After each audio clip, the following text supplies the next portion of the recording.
Don't you guys wonder what it would be like to have a mole in high-level conversations? Like to have a spy in the room when really rich, really greedy, really influential people are planning out the future of a company, of a business, of a strategy, or even the college football playoff. Well, we had just that. Heather Dinich of ESPN.com was in the room in Atlanta during the national championship game, and she's bringing us some juicy details on what these highfalutin, suit-wearing, you-know-whats are planning on doing to our beloved game. Welcome into Wire to Wire. He's Cole Bryson. My name is Diesel. You are Toloing wherever it is you're listening to us, whether it's on 97.7 FM in Greenville, 97.1 FM in Spartanburg, on the free Odyssey app everywhere, and of course, watching the live video stream on Facebook, Twitter, and YouTube. However you're watching the show, we appreciate you being a part of it. Cole, have you ever been involved in like a sting operation? Because that's kind of what this feels like. Not lately. No. Okay. I've always wanted to. Like growing up, I loved those type of TV shows. Sting operation type TV shows. Those are fun, right? What was the guy with the long hair who had the wife with a big personality? Oh, you know what I'm talking about? Dog the Bounty Hunter? Yeah. I mean, kind of like that kind of Sting. That's where I want that's where I want to take this. That's such an incredibly vague description of somebody. Guy with long hair, everybody wife with a big personality. Personality was the other alternative. I mean, you just described 50% of Jeff Bezos' marriage, but no. Personality was the alternative word that I needed to use. Gotcha. Okay.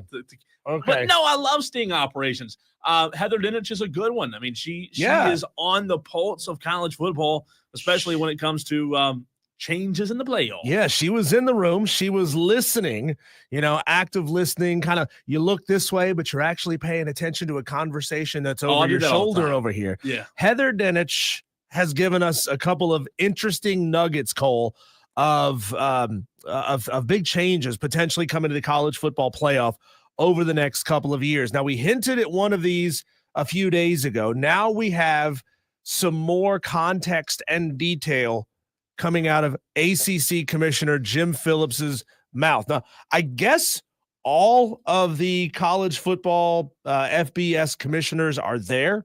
Even the MAC commissioner showed up for some reason. He's there. He's quoted in this article. Even the MAC commissioner. Yeah. God, I bet he feels important.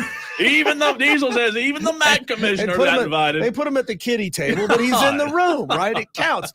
Okay, so Jim Phillips was talking to a small group of reporters talking about how his league is interested in changing the championship game format. We talked about that on Wednesday. He was saying that there's a possibility they may look to give a first-round bye to the regular season ACC champion. And I like that because it's a full body of work, not just one game coming down and deciding. So, a full 12-game season decides who the champion is, the way that it used to be before we started putting together, conference championship games, whose sole purpose was to make money, not really to crown a champion. Yeah, again, on the ACC front, I think I'd have to see it. Initially, not the biggest fan of it. However, all that's going to lead to what? All that's going to lead to more and more conversations about playoff expansion. And ultimately, that's where we're going. We're going to get there. I don't like it. I don't like it at all. But ultimately, when you start talking about changes to your conference, that's where it's going to lead to. So that is one possibility that Jim Phillips is looking at when it comes to changing the ACC championship game format, which wouldn't be a championship game at that point. It would be it'd be a runner-up game. I don't know what you can even call it, a championship game, but I don't like that. What Cole, I like that compared to the other option he's throwing out there, which I think is really, really bad. They're talking about the feasibility of a 4-team playoff within the ACC. So having Conference one tournament. play 4, 2 play 3, and the winners will play the following Saturday for an ACC championship. Okay. So now you got to win 2 games to go win an ACC championship game. Trying to model it some like a basketball tournament. Yeah. I think this is when you start extending and extending and extending and extending the season to the point that it gets unwieldy, and what made college football special is unrecognizable at that point. Well, how does that impact other conferences and timeline to the college football playoff? I mean, that's true. You're hedging your bet that every other conference is going to try to do the same thing. Right. And I don't know. I think in fairy tale world, I mean, we've talked about that how many times? 100 times throughout the course of football season of what you could do to improve the college football playoffs and improve, these ACC champions getting an automatic bid and a bye potentially. Look, it's talking season. There's no doubt, but I don't think I like that. I'll tell you this. These used to be the conversations that happened behind closed doors instead of publicly. Well, I don't like extending the college football playoff and national championship any later. To me, it already felt like this year was late. It just felt late this year. I don't want it pushing back. I mean, here we are 2 weeks away from the Super Bowl now. I mean, what are we going to have, the college football national championship after week, the Super Bowl, and then the Super Bowl the next week? College football championship played on the same week as the Pro Bowl? I don't love it. Well, if you're playing your regular season and then you're playing 2 weeks of conference tournaments and then you're playing an expanded college football playoff, whether it's 12, whether it's 14, 16, whatever it may be, now you're starting to really push this season longer and longer and longer. And I hate it. I don't want this thing to get any longer. I don't want to completely kill the meaning of the regular season by saying, well, really all you have to do is be top 4. So then you get into your conference tournament, and then maybe you go to the national tournament. So what was wrong with the way that it was this year with the ACC? Well, he says this is per Jim Phillips. Yeah. Part of this is on the impetus of thinking that automatic qualifiers for the playoff are going to change starting in 2026. He says there's no reason for the ACC to make championship game changes if the league isn't going to be guaranteed 2 playoff spots. So now we're going back to the conversation of guaranteed playoff berths. I don't like it. And we're going to get more into that as well. I don't like it. Come on, Jim. I mean, are we seriously going convoluted? Well, and again, I said this so many times during the season. This is what happens when you set all these rules and set all these precedents. Diesel, what happens if the ACC falls flat on their face even more so than they already are because they're not any good in football? I mean, we're going to set a precedent it's a 2-team league, or 2 teams make it to the college football playoff every single season, regardless of what kind of quality is in that conference or in other conferences. I think that's dumb. You can't set all these rules and expect every season to be the same. Outcomes are going to be different. Teams are going to be different. I don't think the ACC should have got 2 teams in this year, but they did. Texter says, Diesel, when you just said money, you sounded like Dewey. Money. Yeah, there's too much money. They're just trying to make money. And happy Friday. I don't know how I feel about that. I feel bad for you on that one. Some further discussions took place, Cole. We're not shocked by this. The conversation all during the playoff was that the seeding was completely screwed up, that things were going awry with how we were choosing where to put teams in seeding. For example, Ohio State had a very tough road to get through to get to the national championship game and to win it, as opposed to, for example, a Penn State who didn't make it. We were talking about before this thing even started, is it advantageous to lose your conference championship game or not even go to the conference championship game? Yeah. Because then you're in a more advantageous spot and have an easier path forward. They're looking at big time changes with that. Unfortunately, they didn't really get too far on this conversation in Atlanta. They're going to be pushing that discussion to another meeting in February in Dallas. They're going to discuss giving the committee's top 4 teams the first round byes instead of conference champions. So letting the committee decide who deserves the sign the me top. Up.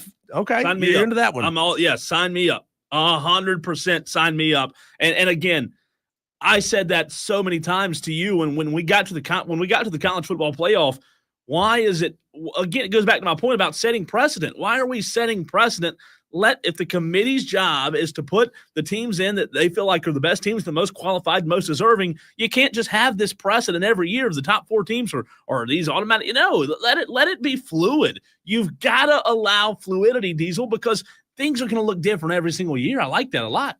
And Cole, finally, last thing they looked at here is that Greg Sankey and Tony Petitti, as greedy as we know those two are, and as much as we know those two want to and will flex their muscle, it seems as if they are going to discuss yet another expansion from 12 to 14 teams with a format as such: 4-4-2-2-1-1, 4 SEC, 4 Big Ten, 2 ACC, 2 Big 12, 1 Group of 5, and 1 at large.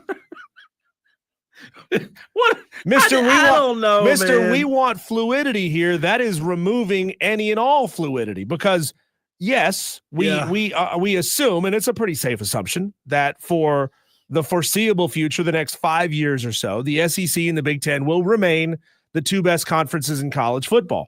What happens though if the Big Ten just gets this surge and all of a sudden they've got 5 teams that would be deserving of getting in? Now, what are you going to do? No. Are you going to take away an SEC bid? No, of course you're not going to take away it. I don't want this. Do you like this? I hate it. No, I'm with you. I hate introducing rigid rules. I hate expanding. I hate guaranteed spots in for conferences, because we all know that sports is cyclical. What if the Big 12 goes on a run and gets really good? What if the ACC does the same thing? I'd like to be in the room. I'd like to ask the question, other than money, why would you have interest in expanding the playoff? Why? Well, why? Give me a more reason. Blowouts. What are we doing? More blowouts. I'm just saying. I said this a couple of weeks ago, Diesel. You let more teams in who aren't as good against better teams, and what happens? Y'all are shocked when there's blowouts. Oh, hey, let's. Here's a great idea. Let's let more bad teams in. What's going to happen? More blowout. I think, Cole, if this year's very first college football playoff had gone relatively chalk, we wouldn't be having any of these conversations. And it's because this thing got so weird. And it was not just the playoff, it was the lead up to the playoff that got that got a G5 higher ranked than another conference champion. So they got a first round bye. This thing got weird in its very first year. And of course, people with money get twitchy when things don't go as planned. They say, oh, we got to change it. We got to safeguard. We got to do this. We got to do that. So, there's some potential big time changes coming to this thing. And not all of them that are being discussed are good. Nobody is really talking about the health of the sport. Nobody is talking about fairness within the sport. They're all just thinking, how can we step on each other's heads to get a little higher up to grab another rung on the ladder? And again, I just want some clarification, right? I want reasoning. What is the reasoning behind this 4-4-1-1-2-9-6-4-8-4-4? I don't want that. I don't want it. I didn't want the expansion to begin with. I know everybody got excited about it because you're letting more teams in, and more teams have a shot. Somebody called in the other day to this show and said, I think we should expand it so, we're not having the conversation of, well, who got left out at 13? You're going to be having that conversation at 15, 16, 17. Yeah. It doesn't matter. If you expand it to 24, whoever's 25th is going to be upset. I've seen, Cole, I've seen teams that are relatively low in the FCS playoff seeding make good runs in the FCS playoff. The difference there, Cole, is that in the FCS, while there's always going to be teams that have more resources than others. For example, at the time, App State had more resources than, I'm just going to make one up, Valdosta State, right? They got more resources. They got more fan support. But the gulf of resource discrepancy is not there as much as it is in FBS football. Sure. The Oregon versus Charlotte, if they were to make it there. No, I'm with you. I'll tell you this. I would be interested to hear this room, this committee, these people who are in charge of making these decisions. If I were that mole, if I were that fly on the wall that you talked about a few minutes ago, I'd be interested to hear more than anything their conversation surrounding the G5 and what they thought of Boise State, what they think going forward. Am I opposed, Diesel, to allowing a G5 team in? No.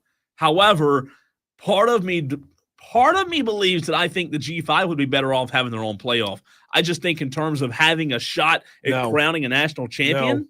No, not a single self-respecting G5 fan wants that. Yeah, but because then you're relegated. Championship. So what? You can still make a run. You can still win a game. So so what the goal is getting into the playoff and winning a game, getting on that biggest possible stage, rather than being relegated to FCS 2.0. Yeah, I just wonder though. Like, let's say for example, if Boise State, and this is a great question, I may be wrong here. If Boise State were to have won a first-round playoff game compared to winning a G5 national championship, which of those would do more for their school? Because I do remember winning a first-round game. And I mean, are we sure of that? Yes, because I've watched the way the coverage of FCS playoffs has diminished to basically nothing, to the point where a few years ago, the FCS national championship game was 2:00 in the afternoon on a Wednesday. Yeah.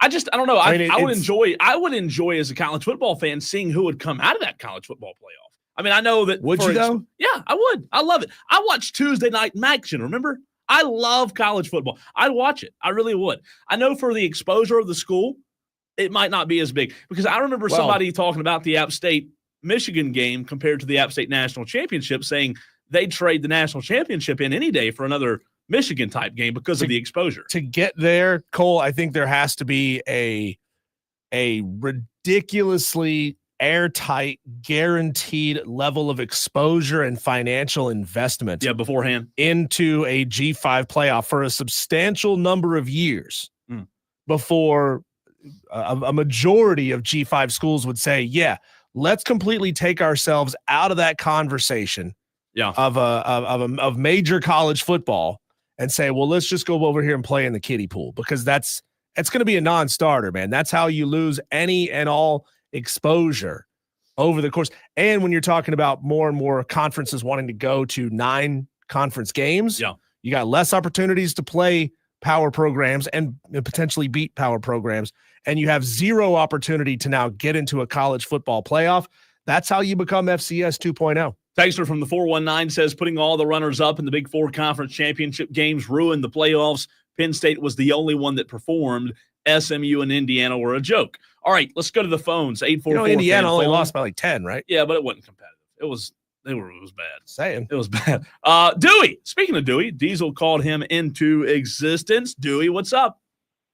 Yes, expanding the playoffs. That's ridiculous. The playoffs sucked. It was a travesty. The committee, they selected who they wanted to select. They should be disbanded and fired. The playoffs should be just you want to do top 12, do the NFL style, top 12, and that's it. No questions asked, no boo-hooing, no nothing. If you're not in the top 12, you're not in the playoffs. It's all about money, and they're all selfish, and they want their money. But this committee has been a joke. It's a travesty, and there should be no committee. It's PlayStation 5 committee. Oh, thank you, Dewey. He was all over the place there, wasn't he? Yeah, he was a little back and forth, like a little flip flop, pinball. I mean, he serpentined his way through that phone call. That's for sure. Committee, no committee. No more. Yes, it is all about money, and that's my fear. When we talk about expanding the playoffs again, I just want a reason. I want to hear a reasoning, Diesel, as to why they think it's a good idea. What does it benefit? What if the reasoning came around and said, you know what, it's actually smarter for us to shrink this thing to 8? Oh, no. You think they would do it? No. But guess what? I promise you, if you got smart guys in a room, you could probably convince me to take it to 8 instead of 16. Yeah. The one thing that scares me, Cole, is that we're talking about this after one iteration of this playoff. We have one data point on this thing, and you can't make an intelligent decision with one data point. You got to have more information than this, but that's not going to stop them. This thing's going to change at a breakneck pace. And then, one day we'll be NASCAR where nobody understands the rules. And no, don't do that. Nobody knows the rules. Nobody understands. Wait, what you have to give me a spreadsheet, a flow chart to tell me what happens season after season? Yeah, I'm not as into it as I used to be. I can tell you what happened for South Carolina fans. Their head football coach got an extension today. Shane Beamer extended. What does that mean for the expectations going forward? We'll get into that next.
Winner, winner, chicken dinner. Shane Beamer gets an extension.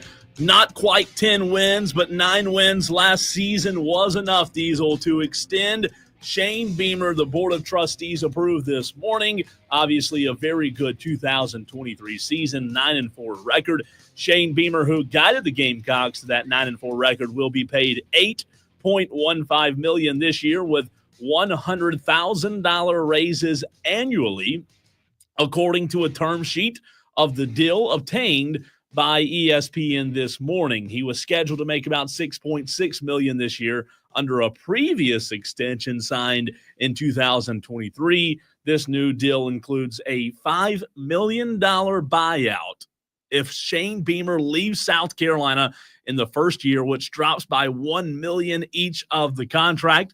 This was approved by the Board of Trustees this morning. Diesel, Shane Beamer says, I'm proud to represent the University of South Carolina and lead our football program as the head coach. As I've said before, this is my dream job. My family and I love being here. We've accomplished a lot on and off the field over the past 4 years, but we are not satisfied. There's more to do, and we're just getting started. Does Shane Beamer deserve the new deal? If he had kept his cool and not let Brett Bielema get under his skin, do you think he would have got paid 8.5? More? Or what he's getting paid now? Yeah, well, he's making 8 point. He's going to get 8.1. Would he get 8.5? Oh no. If he'd beaten, I don't think so. In the bowl game. No, I think it was probably already set. No, I'm just joking. Seriously, congratulations to Shane Beamer and to his family. I think this is a good idea. It's a good thing for South Carolina. It builds a whole lot of stability over the next 5 or 6 seasons. It certainly sets a whole new level of standard, Cole, because now you're not in the bottom third of SEC paydays anymore. You're being paid. Now, certainly SEC paychecks have gotten huge, yeah. And I think Lane Kiffin and Kirby Smart are up there in that $12-13 million range. So you're still, right there in the middle of the pack. You're not approaching the top half, but he hasn't done anything to earn top half of the SEC money yet. But now, middle of the pack, this now goes from bottom of the pack is acceptable to middle of the pack is now the minimum standard.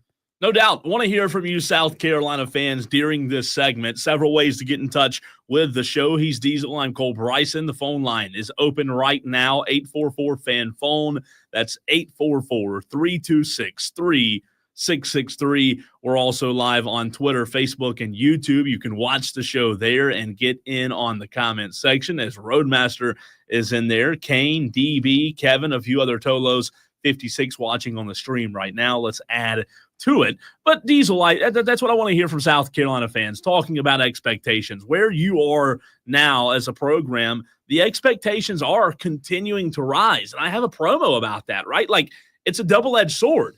You appreciate it, but at the same time, you're starting to get up there with big boy money. Like you said, you're not to Kiffin or Smart, but I think this is a great move. However, it comes with a lot of pressure. Yeah, this is going to be it's going to be interesting to see what kind of internal pressure he now feels. And these are benchmarks that we as fans are not going to know about. Benchmarks from the athletic department, what they expect him to get done. Yeah. Of course, there's going to be all kinds of incentives. I'm sure added to this, but he has to win now. You've shown that you can win. You've shown that you can get to 9 at South Carolina. Now you got to start adding to that. You got to start stacking together 10-win seasons. This new deal makes Shane Beamer the SEC's 9th highest paid coach, along with Oklahoma's Brent Venables, who, got a contract right before the season started last year. According to contract figures from USA Today's coaches salary database, as you mentioned, Kirby Smart, he is the highest paid coach in the league with an annual salary of $13.3 million.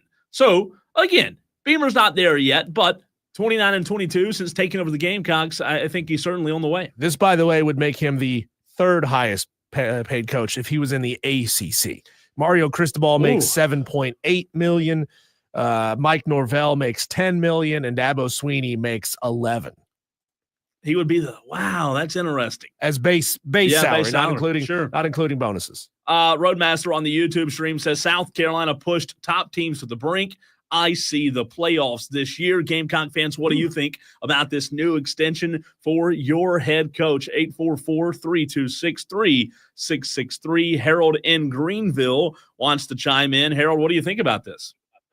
Well, yeah, this is the first day I've been out, guys, listening to you. I appreciate it. Yeah, it's been cold.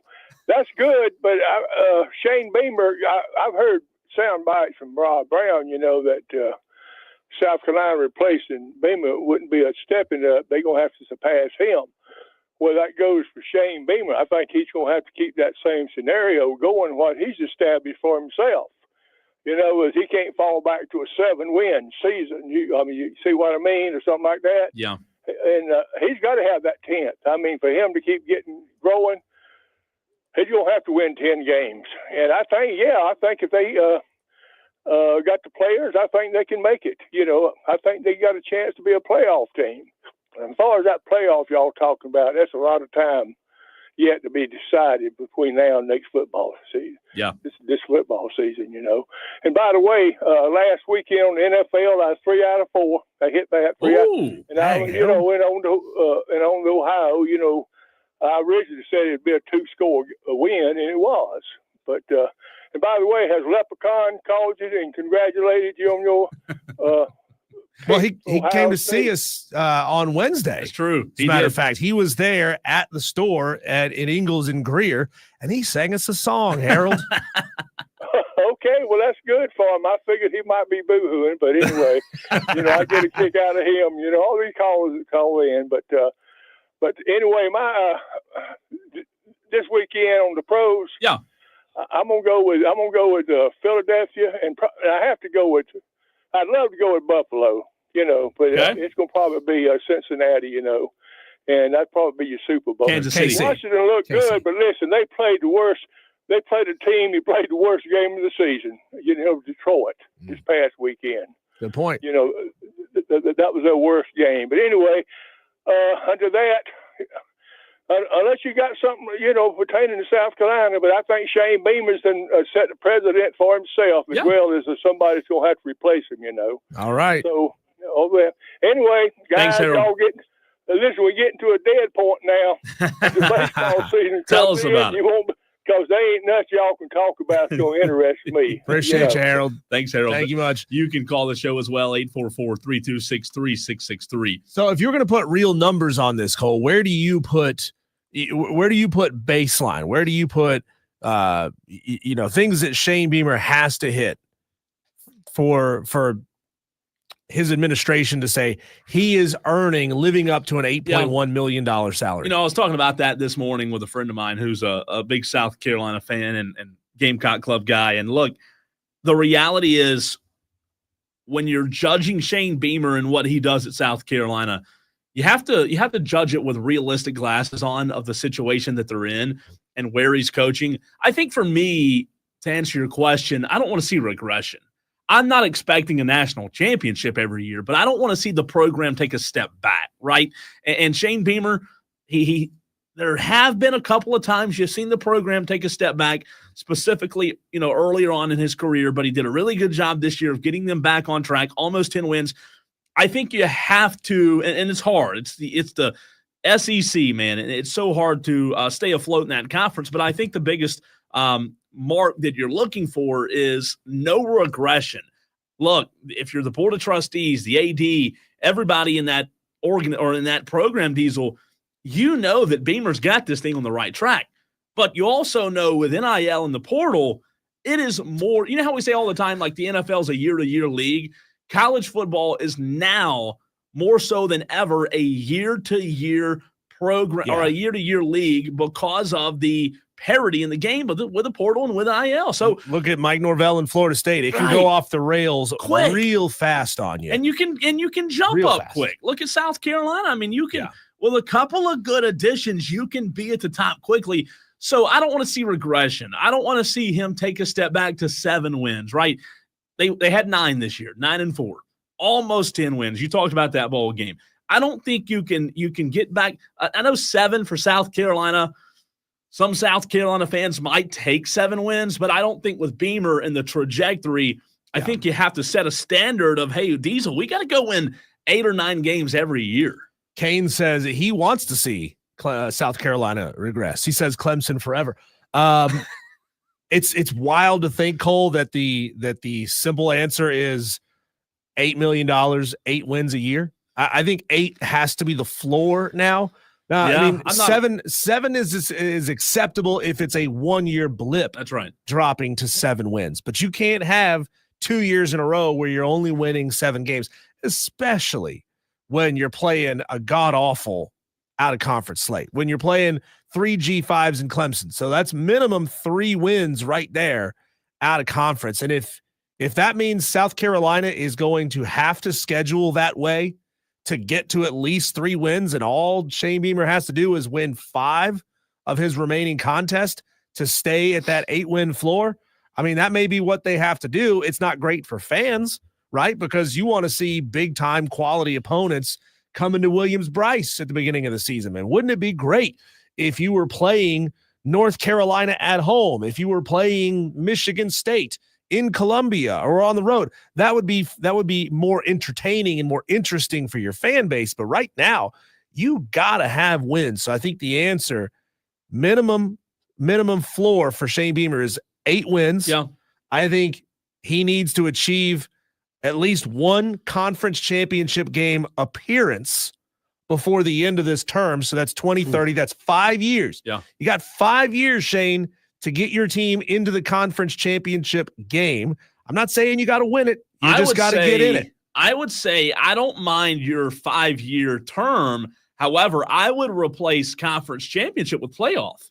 I think you've got to be in the playoff. Well, you got to get into a conference championship game first. Do you? Well, maybe you don't. Not if we're going to a four guaranteed. You know what I mean, spots. though? I mean, Tennessee this year. I mean, I don't know.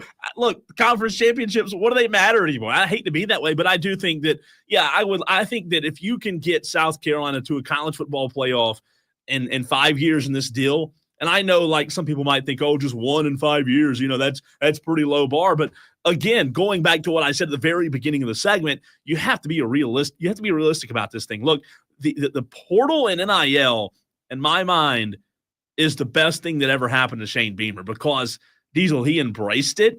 It's allowed him to elevate his program quickly. I mean, you talk about the elevation from 2022, or excuse me, from 2023 to 2024. I'm not saying it was only because of portal, but Cal Kennard and Rocket Sanders were, not there in 2022 and 2023. So it helps. And I think Beamer, as long as he continues to understand that you have to recruit constantly, even your own players, I think they will get to the college football playoff in 5 years. Well, that mountain is very steep because you still got Georgia, Texas, Alabama, LSU, Ole Miss, Tennessee above you.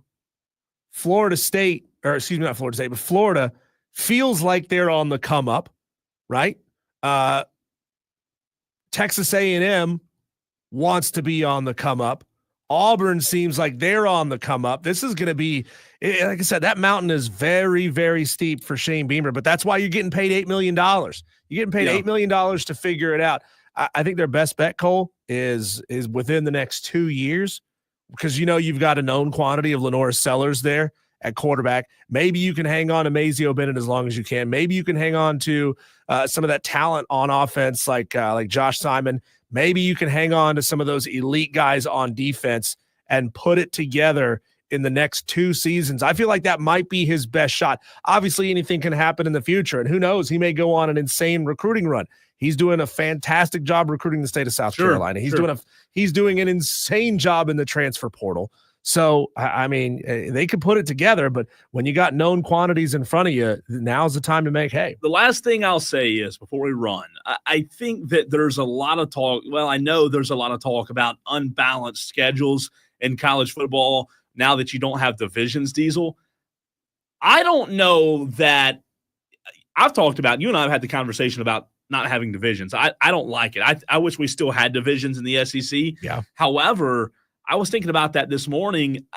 I don't know that the cutting of the divisions has hurt South Carolina. I think it might have helped them because they're not running into the Georgia Bulldogs every year. They're not running into the same elite programs. You're trading Georgia Tennessee, for Florida State, for LSU. You're trading them, but with the parity in the conference, I think you've got a good shot at, like you said, in 5 years, making a run. I think you got a better shot of maybe threading that needle and getting that's what I mean. Yep. The right shuffle, right? Yep. You get the right shuffle on the table, and maybe you end up getting the schedule that Texas got last year, and you end up with basically the bottom half of the SEC, not playing anybody super difficult over the course of your regular season outside of maybe 1 or 2 games. And all you got to do is perform in those, and bam, you're in prime playoff contention spot. Texter from the 419 says the playoff committee has told teams that you're only penalized for scheduling tough non-conference games. Carolina should never schedule a losable game besides the Clemson game, nor should Clemson. It's just not smart. So Beamer should win 8 minimum in a tough SEC. Also, Leprechaun of Lyman says, Harold, I love you, man. Getting the shout. How about the love today with the Cholos? I love it. I love it. When we come back, Cole, this weekend in college basketball, what games are absolutely cannot miss? We'll go into that next.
Cole, I'm going to say 4 really sad words to you right now. I don't want to say these words, but college football is over. I know, right? It's sad. Yeah, I thought about that. It's sad. But guess what? Tolos, those of you watching on the stream, those of you listening over the air in your cars right now, it's okay. Because it's now time to fully and completely dive into college basketball. You missed the first half of the season, but that's okay. Now you got a sense of who these teams are, right? You kind of let the schedules play out. You get 15, 20 games into the year. Now you get a good sense of who's actually worth watching rather than investing your time in a potentially mediocre team 5 games into the year when you just don't know because they're all playing the Sisters of the Poor anyway. But Cole, we're here. We're here.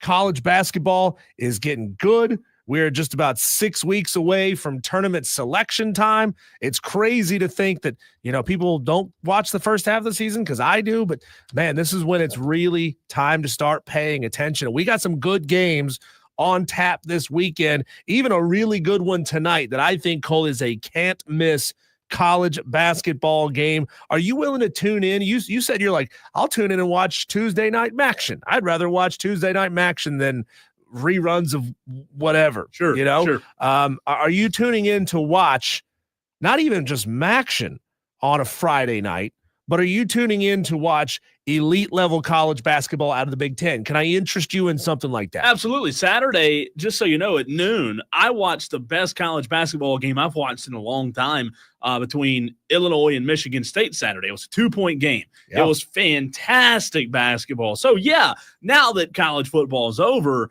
I can sit down and watch it. It doesn't matter what conference, Big Ten, whatever it is. But you know what? You have to just kind of like transition, shake off your shackles, and put your tears away in a jar and move on. College basketball is still fun. Well, Dan B says you can now totally and completely focus on NASCAR. That's what we meant to say. What you meant to say. That is, Well, Dan B, here's the crazy thing about NASCAR is it's a 1-week season.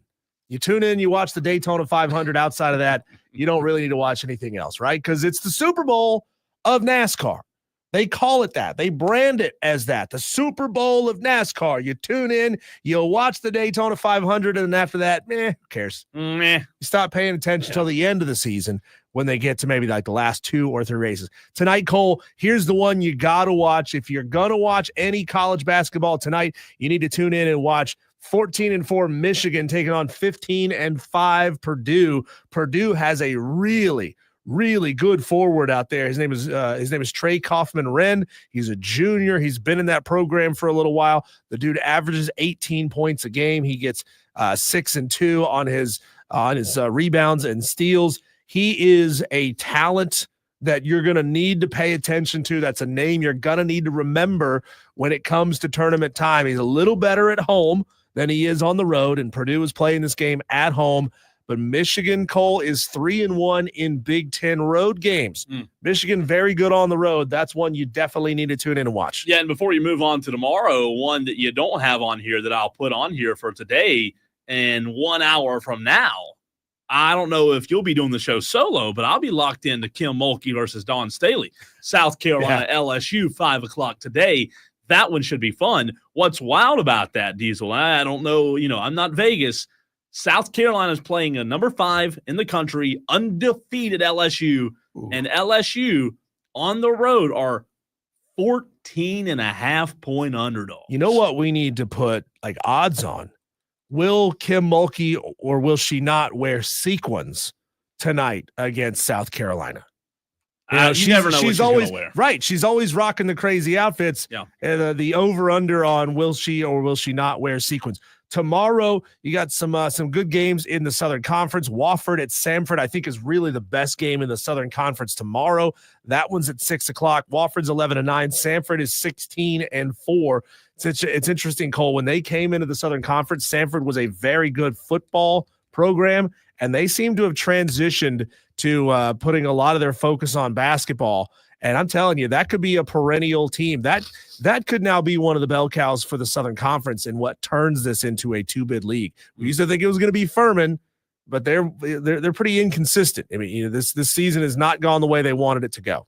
No, they haven't. They've got to get better down the stretch. But look, I mean, I think there's time, and the good thing is with it being a tournament or a conference where all you have to do is win the tournament. I know that sounds easier said than done, but there's still hope. Yeah, tomorrow in ACC play, this one's at 4:30. You got number 2 Duke at Wake Forest at 16-2 on the road at a 15-4 team. Wake Forest undefeated at home this year. Can they knock them off? Wake Forest got 3 players who are scoring in double digits: Hunter Salas, Cameron Hildreth, and Trayvon Spillers. Trayvon Spillers is a guy that transferred to Wake Forest from App State. Wake Forest got to be lights out defensively, though, with Duke and Cooper Flagg coming in. They're very good at holding teams into the 60s this year, and they've got to do that to get the win hosting Duke tomorrow.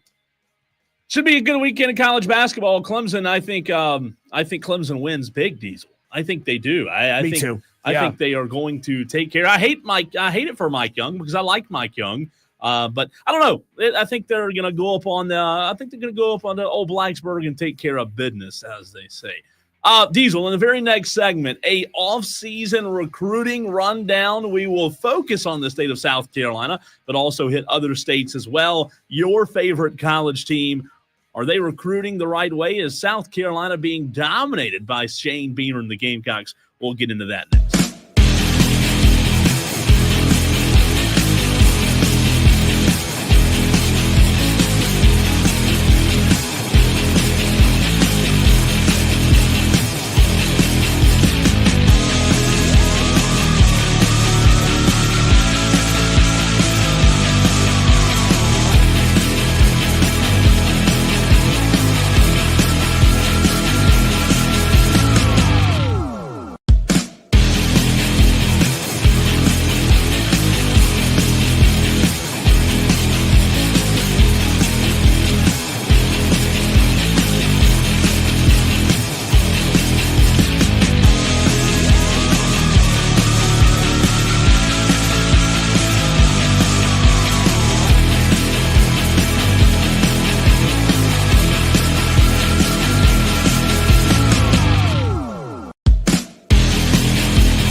Time to get into the nitty-gritty of recruiting right here on the Fan Upstate. A little off-season recruiting rundown locally, man. You mentioned it earlier, and we'll talk about it some more in this very segment. But South Carolina all over the recruiting trail in the state of South Carolina. Want to hear from you, Tolos, as well. 844-FAN-PHONE. That's 844-326-3663. Apologize.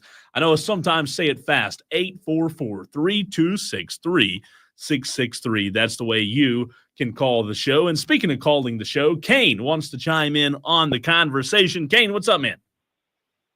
Hey, can you hear me? Got you loud and clear. I'm not too loud, am I? No, never. No, Cam, we got you. What's up? Okay, Rob said this morning that I was too loud. No. Doesn't sound like I was Coming driving from this Rob, that's rich. Yeah. Man, I am feeling bad about football being over. Kind of feeling depressed about it. Yeah, I think I had a week of depression, but again, I've got to get my mind in college basketball mode, and you know that's all. Yeah, that's about it. I don't really care about the NBA as much as I used to. So college basketball until college baseball gets here, then I'll be all in on college baseball. Well, I don't know what to do because I don't watch basketball. I've never liked basketball. Like I don't know what's so appealing about it, because it seems like it's a sport that doesn't know what it wants to be. Does it want to be football or soccer or somewhere in between? Like, you know who would be really good with basketball and would get a lot of free throws? Patrick Mahomes. Oh my gosh. He would be great for that, getting foul after foul after foul. They never get a scratch on him.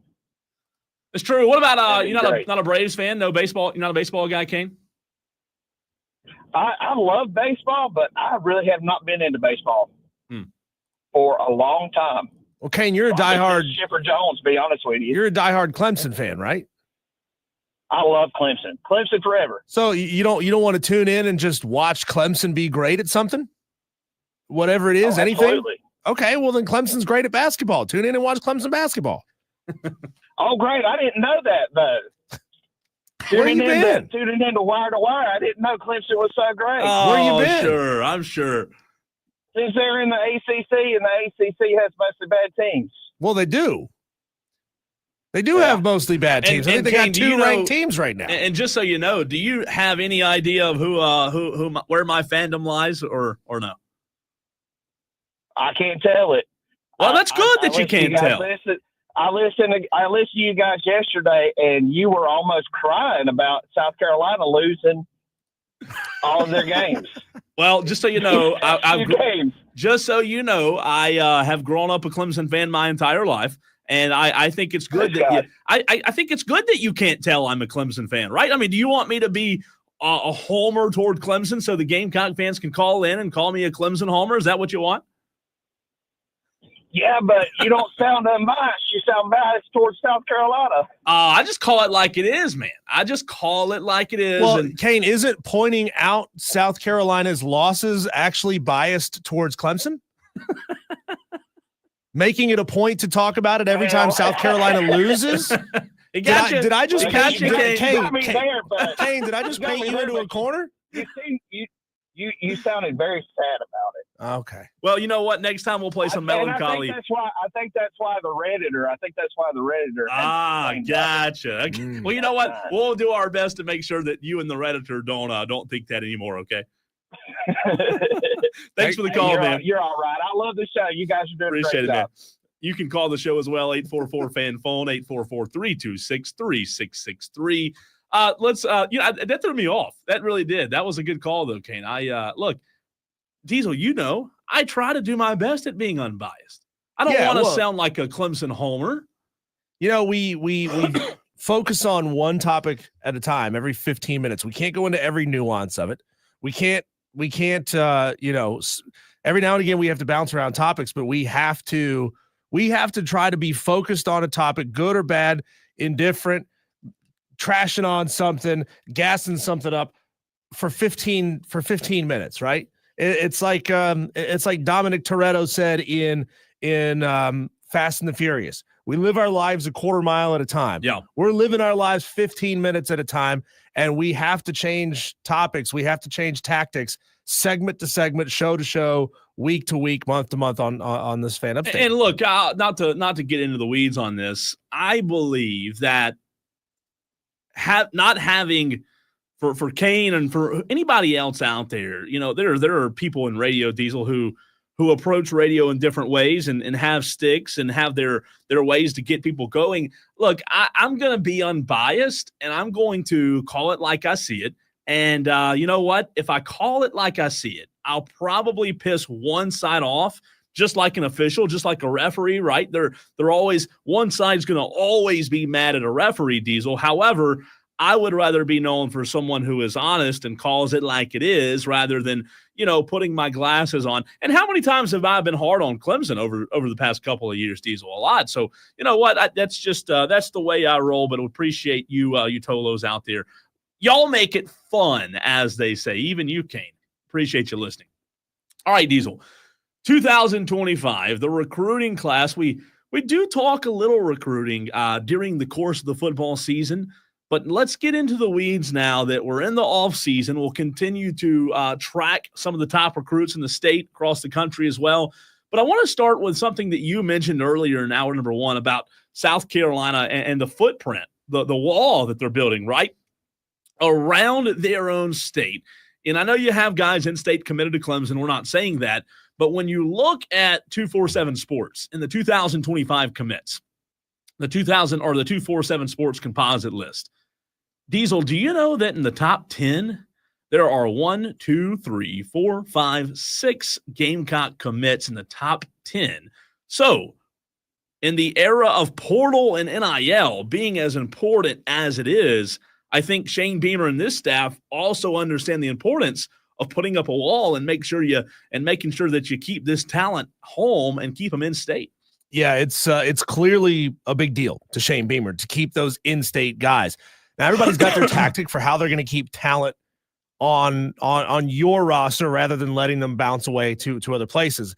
And as Shane Beamer's doing a fantastic job of getting in-state recruits in the state of South Carolina, I also want to know how good he is at retaining those guys, because we talk about it a lot.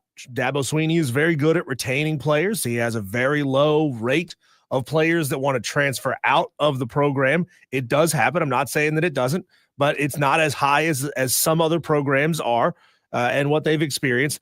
Is Shane Beamer able to get the best of the best players at South Carolina, create a love for the Gamecocks in the hearts and minds of those players, and then keep them in Columbia? Because if you can get them to sign on the dotted line and come there for a year, that's great. Sure. But you don't want to be developing great talent from the state of South Carolina and then sending them off to Georgia or Florida or LSU or wherever. Yeah, or also wasting your time with buckets and pools of players where they're not going to be committed to you, and you could be investing your time and resources in others. So certainly don't want South Carolina recruits to look at the University of South Carolina as a one-year stepping stone developmentally to take a better opportunity somewhere else. And stop me with any of these names, Diesel or Tolos, if you want to get in on one of these recruits, you can. But I love recruiting. I love looking at where these guys are going. In South Carolina, the 2025 class, those who will be graduating here in 2 or 3 months from now from their respective high school, Diesel, Amari Adams is the number one, according to 247, the sports composite list. Amari Adams out of South Florence High School in Florence, South Carolina, defensive lineman, 6'4", 315. He is committed to Clemson. 247 has him ranked as a 4-star. And for a team that last year at times I didn't feel like had the best depth defensively, especially with the rotation defensive line or the lack thereof rotation sometimes, Amari Adams is a beast. South Florence is a really good area for recruits. That West Florence, South Florence, all those teams in that Florence area are good. So Amari Adams will be fun to watch. But then the next 3, Diesel, Gamecocks. Malik Clark out of Rock Hill, wide receiver. I saw him in person. He's a 4-star. Jordan Gidron, out of Ridgeview. He was just the most recent wide receiver we talked about, 6'2", 185, also a 4-star. And then Jaquavius Dodd, Eastside linebacker. He also he's listed as an edge, but played linebacker here in Greenville, 6'5", 225. And then 5 is Marquise Henderson, who I saw this year as well out of BHP. You love that your top 5, I don't think this has happened in years past consistently, your top 5 Ds will all going to Clemson and South Carolina. Well, here's Cole, as nice as it is for Clemson and South Carolina to essentially split 3 versus 2, South Carolina getting the edge there with the top 5 players. You go back to last year's class, it's all Gamecocks. Dabo Swinney didn't get, you got to go all the way down, Cole, to the 21st best prospect in the state. Wow. Which, who was interior offensive lineman Watson Young from Daniel High School, a 3-star, before he was taken by Clemson. And he was the only state of South Carolina recruit headed to Clemson last year. Outside of that, it's Gamecocks. Josiah Thompson from Dillon, Cam Pringle, who went to Woodland High School. He's a Gamecock. Mazio Bennett, Kelvin Hunter, Blake Franks. Then you get kind of down into the weeds where, all right, you get to a handful of 3-stars, and Shane Beamer's not going after the 3-stars. He is putting up a wall. When it comes to 4-star recruits from this state in 2024, he was all over it. And just for comparison's sake, going back to 2023, let me scroll down to just the state of South Carolina. Same story. Marquis Anderson, Xavier McLeod, Lenora Sellers, a handful of guys. Tyler Brown, 10th best recruit in the state, went to Clemson. Outside of that, you got to start getting down into 3-star territory before Clemson's taking guys from South Carolina. So 2 of those guys that I've seen play that I'm excited about. If you're a Clemson fan, I think you should be excited about. If you're a South Carolina fan, I think you should be excited about 2 of the top 5. And again, some of these guys will pan out, some of them won't. We know how recruits work. But Jordan Gitteren out of Ridgeview High School in Columbia, 4-star receiver, 6'2", 185. I'm really intrigued to see how quickly Shane Beamer, when you have this NIL and portal era, and you have to use the portal to your advantage to fill holes. I'm really intrigued by Diesel, how quickly Beamer and Coach Furry, the wide receivers coach, will allow guys like a Jordan Gitteren from Ridgeview to be an immediate impact guy, because you're losing wide receivers, you're losing these players to the portal, or to graduation rather, just as quickly as you are gaining them, it feels like. And I don't know if, and again, this is a coach question, I don't know if they see portal guys as more ready to play, more ready to step in and fill holes. But you talk about immediate impact players like a Bennett was last year for South Carolina. I think Jordan Gitteren could be that kind of impact player early for South Carolina. And I also think on the flip side, the second player that I was talking about is Marquise Henderson from BHP. Running back. I've heard a lot of rumors that he's going to play defense at Clemson. And then as of late, I've heard that maybe they're not going to have him on the defense side of the football. He's a standout athlete, 5'10", 170. He's a 4-star. They were in the state championship this year. Belton Honeypath was. They had a really good regular season. But Marquise Henderson's a guy that is, when you see these guys in high school, Diesel, and you see how when they touch the football, it's an automatic chance at a touchdown. You just feel like some of these guys have to get early reps in to be able to impact these 2 teams. Yeah, it's going to be fun to watch, and this is, a perpetual tug of war between Shane Beamer and Dabo Swinney. And right now, Shane Beamer's winning it. He's winning it big time, and if you can get really committed guys that grew up loving the University of South Carolina into your program, you feel like it starts building up a level of loyalty that, that some programs who have to go to the transfer portal year in and year out simply don't have. That's interesting. I'll tell you what, outside of the top 5, you start getting, finding some 3-stars like Anthony Addison out of Sumter. But out of the top 5, I listed off the top 5. You have Donovan Merv, also a wide receiver from Irmo. I saw him week 1 this year when Irmo played Burns. He's committed to South Carolina. Shed Surratt out of Gaffney. He's 8th in the 2025 247 Sports Composite. Shed Surratt, offensive tackle, 6'4", 300-pound, 4-star, I think is going to be a guy. We saw Marquis Anderson, and we talk about immediate impact. What's interesting with South Carolina is I do believe that when Beamer recruits these players in state, I'm not speaking for all of them, but I do think he has a plan that they're going to be immediate impact guys. Remember, Marquis Anderson out of Dorman, he was supposed to be a immediate impact guy at South Carolina and was having a really good offseason until he got hurt 2 years ago.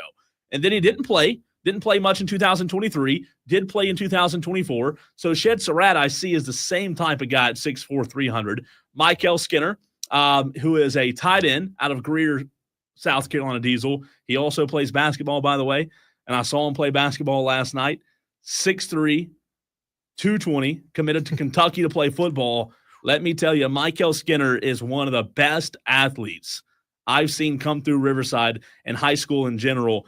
Michael Skinner, remember, he was the commit that was, I think, on to Cincinnati, that flipped from Cincinnati to Kentucky as a tight end, obviously going to Kentucky for football, not basketball. But they played Burns last night, Riverside did, and he's a heck of an athlete, man. So they're getting a good one there. Cole, we're going to spend some time talking about the Tigers in the very next segment as we bring on Grayson Mann of TigerNet.com, talking all things Tiger with Grayson Mann. Football, basketball, baseball, you name it. You got questions for Grayson? Text us, 844-326-3663, or get them in on the stream on Facebook, Twitter, or YouTube. Grayson Mann of TigerNet next on the Fan Upstate.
Cole, you know you're only doing it right if both sides are calling you a homer. Yeah. So go ahead, Gamecock fans. Call us homers for this segment because we're going to spend an entire 15 minutes talking all things Clemson Tigers with Grayson Mann of TigerNet.com. He joins us right here on the live stream. Welcome, Grayson. We appreciate you taking the time to join us.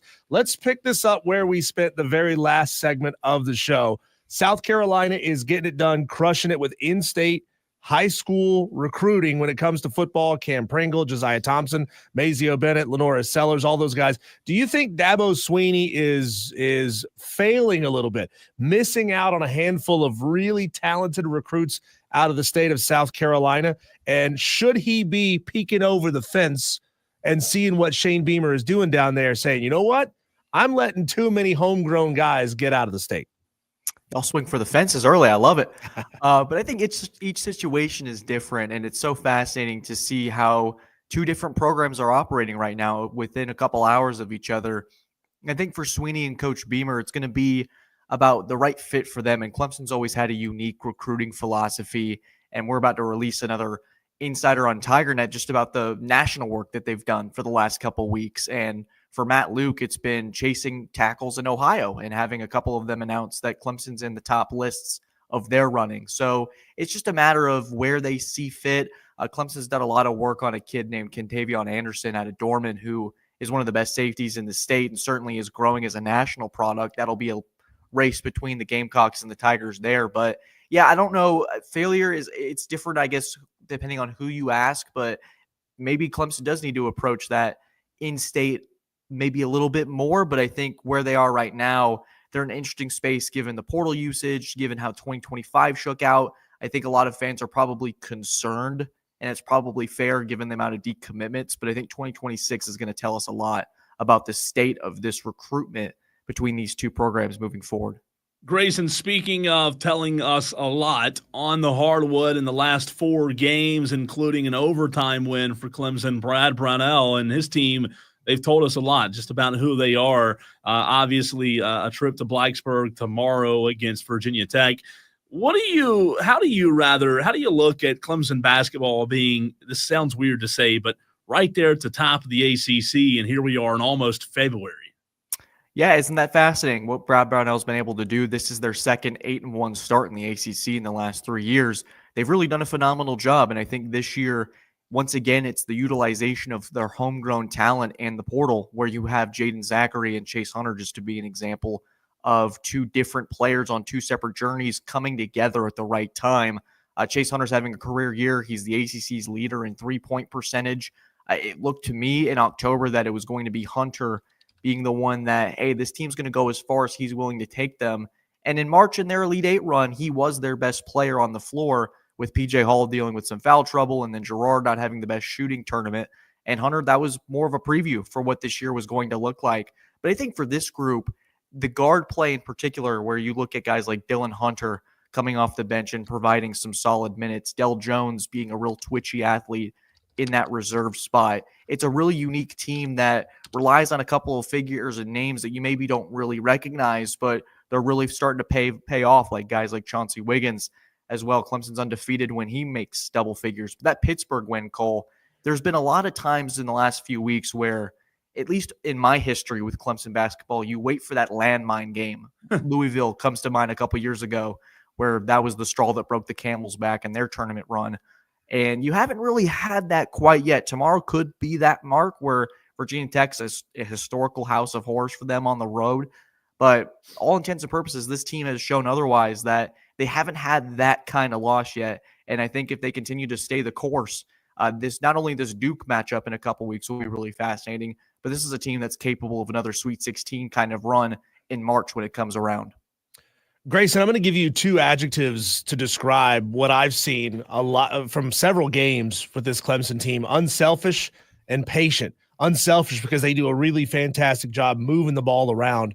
Patient because you even go back and just watch that Syracuse game. They were taking a lot of shots under 10 seconds on the shot clock. They were really moving the ball around, looking for not just the first good shot, but the best possible shot. There's 2 from me. Can you give me 2 more words that you would use to describe this team this year? I would say opportunistic and swarming. are the two words that come to mind for me. And this defense is, along with Jaden Zachary, who we just mentioned, might be one of the better on-ball defenders that I've seen, at least with my own two eyes in person, in quite some time. There's going to be one on each team. And I think that guard play down the stretch is going to be important, where you have two different styles of Chase Hunter can do more of the offensive workload. And then you have Jaden Zachary, who can guard your best player on the other end and have a lot of success with it. And then opportunistic, really the shots against Syracuse, you mentioned waiting for the right opportunity, making that extra pass. There's that characteristic that Brownell very it materializes on each possession, and it feels like there's not many wasted shots with this offense. So this group is doing the right things. They're very detailed. If I could add a third one on this, and for me, when we talked about earlier about that loss where you really scratch your head at the end of the season, we haven't quite seen that yet. And I think it comes down to just the details in this team that's continued to build. And it's quite impressive given the different look that this group has had in the last couple of years. Grayson, you talked about some guys who are really doing the offensive duties for Clemson, but Clemson's 9-2 this season when Victor Locken scores in double digits. So, he's a guy that we've talked about a lot, battling some sickness as of late, but now that he's starting to kind of form into his own, is he the guy that when he does explode offensively, and I say explode, he had 16 against Syracuse, is he the guy that adds that added wrinkle for this Clemson offense, or would you say that's someone else? I think Locken's one of those players for sure, Cole, and what's really unique about him as well is that you can go 5 out with shooters on this Clemson offense, where Locken on occasion can give you a couple 3-pointers in any given situation, and Shefflin and the rest of that starting 5 is capable of that. So it really stretches you out as a defense when you have to keep in mind that this 6'11" Russian is capable of pulling from deep, and it really changes the dynamic of how you guard these teams. Yep. And I don't think Clemson at times necessarily had that last year, and you have that added element. And obviously Girard was a big part of that offense. PJ Hall was continuing to get better as a 3-point shooter, but this team is a little bit more efficient in my eyes when it comes to that shot creation and being able to do a little bit of different things. And I think it's important to also keep in mind that Ian Shefflin's been dealing with a back injury for the last couple of weeks. So they're not doing this at full strength. And I think this week off after Virginia Tech's going to be a really crucial stretch to where they might be the winners of 5 straight and have a couple more games where on paper they're looking to be the better team. And then you welcome Cooper, Flagg, and Duke into the mix. And that could very well decide first place in the ACC. But Clemson's in a prime spot for a double bye right now, and that's exactly what you want if you're Brad Brownell. How free is Brad Brownell on letting Victor Locken shoot that 3? Because he has a good-looking shot, and he had a handful of them against Syracuse. Is it I let you attempt 1 or 2, and if you're just not anywhere close tonight, stay inside the paint, play post, play down low? Or is he kind of giving Victor free reign to just take that shot? I think trust has always been a big thing with Brownell, and just the idea of, especially when it comes to the bench play, of just earning the minutes that you're given. And I think for Locken, obviously his threat's going to be felt inside. He's a really great post player and does a really great job on the defensive end as well. I think he's one of the ACC's leaders in blocks, if I'm not mistaken. And for Brownell, it says, hey, if you can do it, go for it. And Locken has certainly earned that trust. I think we've talked about in this segment about making the right shots, and sometimes there will be 6 or 7 seconds left, and Locken will creep back out to the top of the key, and he's able to rein in a couple threes from that spot. So it's just that added, I think, attention to detail where making that extra pass just happens to have Locken and your center at the top of the key. We don't see that often. It reminds me of sort of Porzingis in a sense on the Celtics, where you have this monster of a stature shooting from the logo. So it's a very strong advantage that this team has. And when it comes to your bigs and you can stretch them out, a lot of good things happen for your team, and we're seeing that with this Clemson group. What do you think, Grayson, as we're joined by Grayson Mann of TigerNet.com, what do you think the ceiling is now that we've kind of gotten a good gauge, right? We know what Clemson basketball did a season ago, and, we've had the conversation many times, and so have other Clemson fans about Brad Brownell. And even after the Elite 8 run, it's like, okay, well, now he's got to do it again. Well, what do you think the ceiling is now that you've got a good feel for this year's team and an ACC that feels winnable? I've never said that before, but still, it feels like Clemson has a shot to really replicate the 2023-2024 season. Just starting with the ACC, I think the three teams right now that I'd pick to win the conference, I think Duke has to be the overwhelming favorite just because of the talent that they possess. But I wouldn't count out a team like Louisville and Pat Kelsey, who's done an excellent job in his first year there. And then Clemson could very well sneak in there. The ACC tournament hasn't been particularly friendly to Clemson, but I think for this group, it's tough, Cole, because in the tournament, an Elite Eight run is really tough to replicate.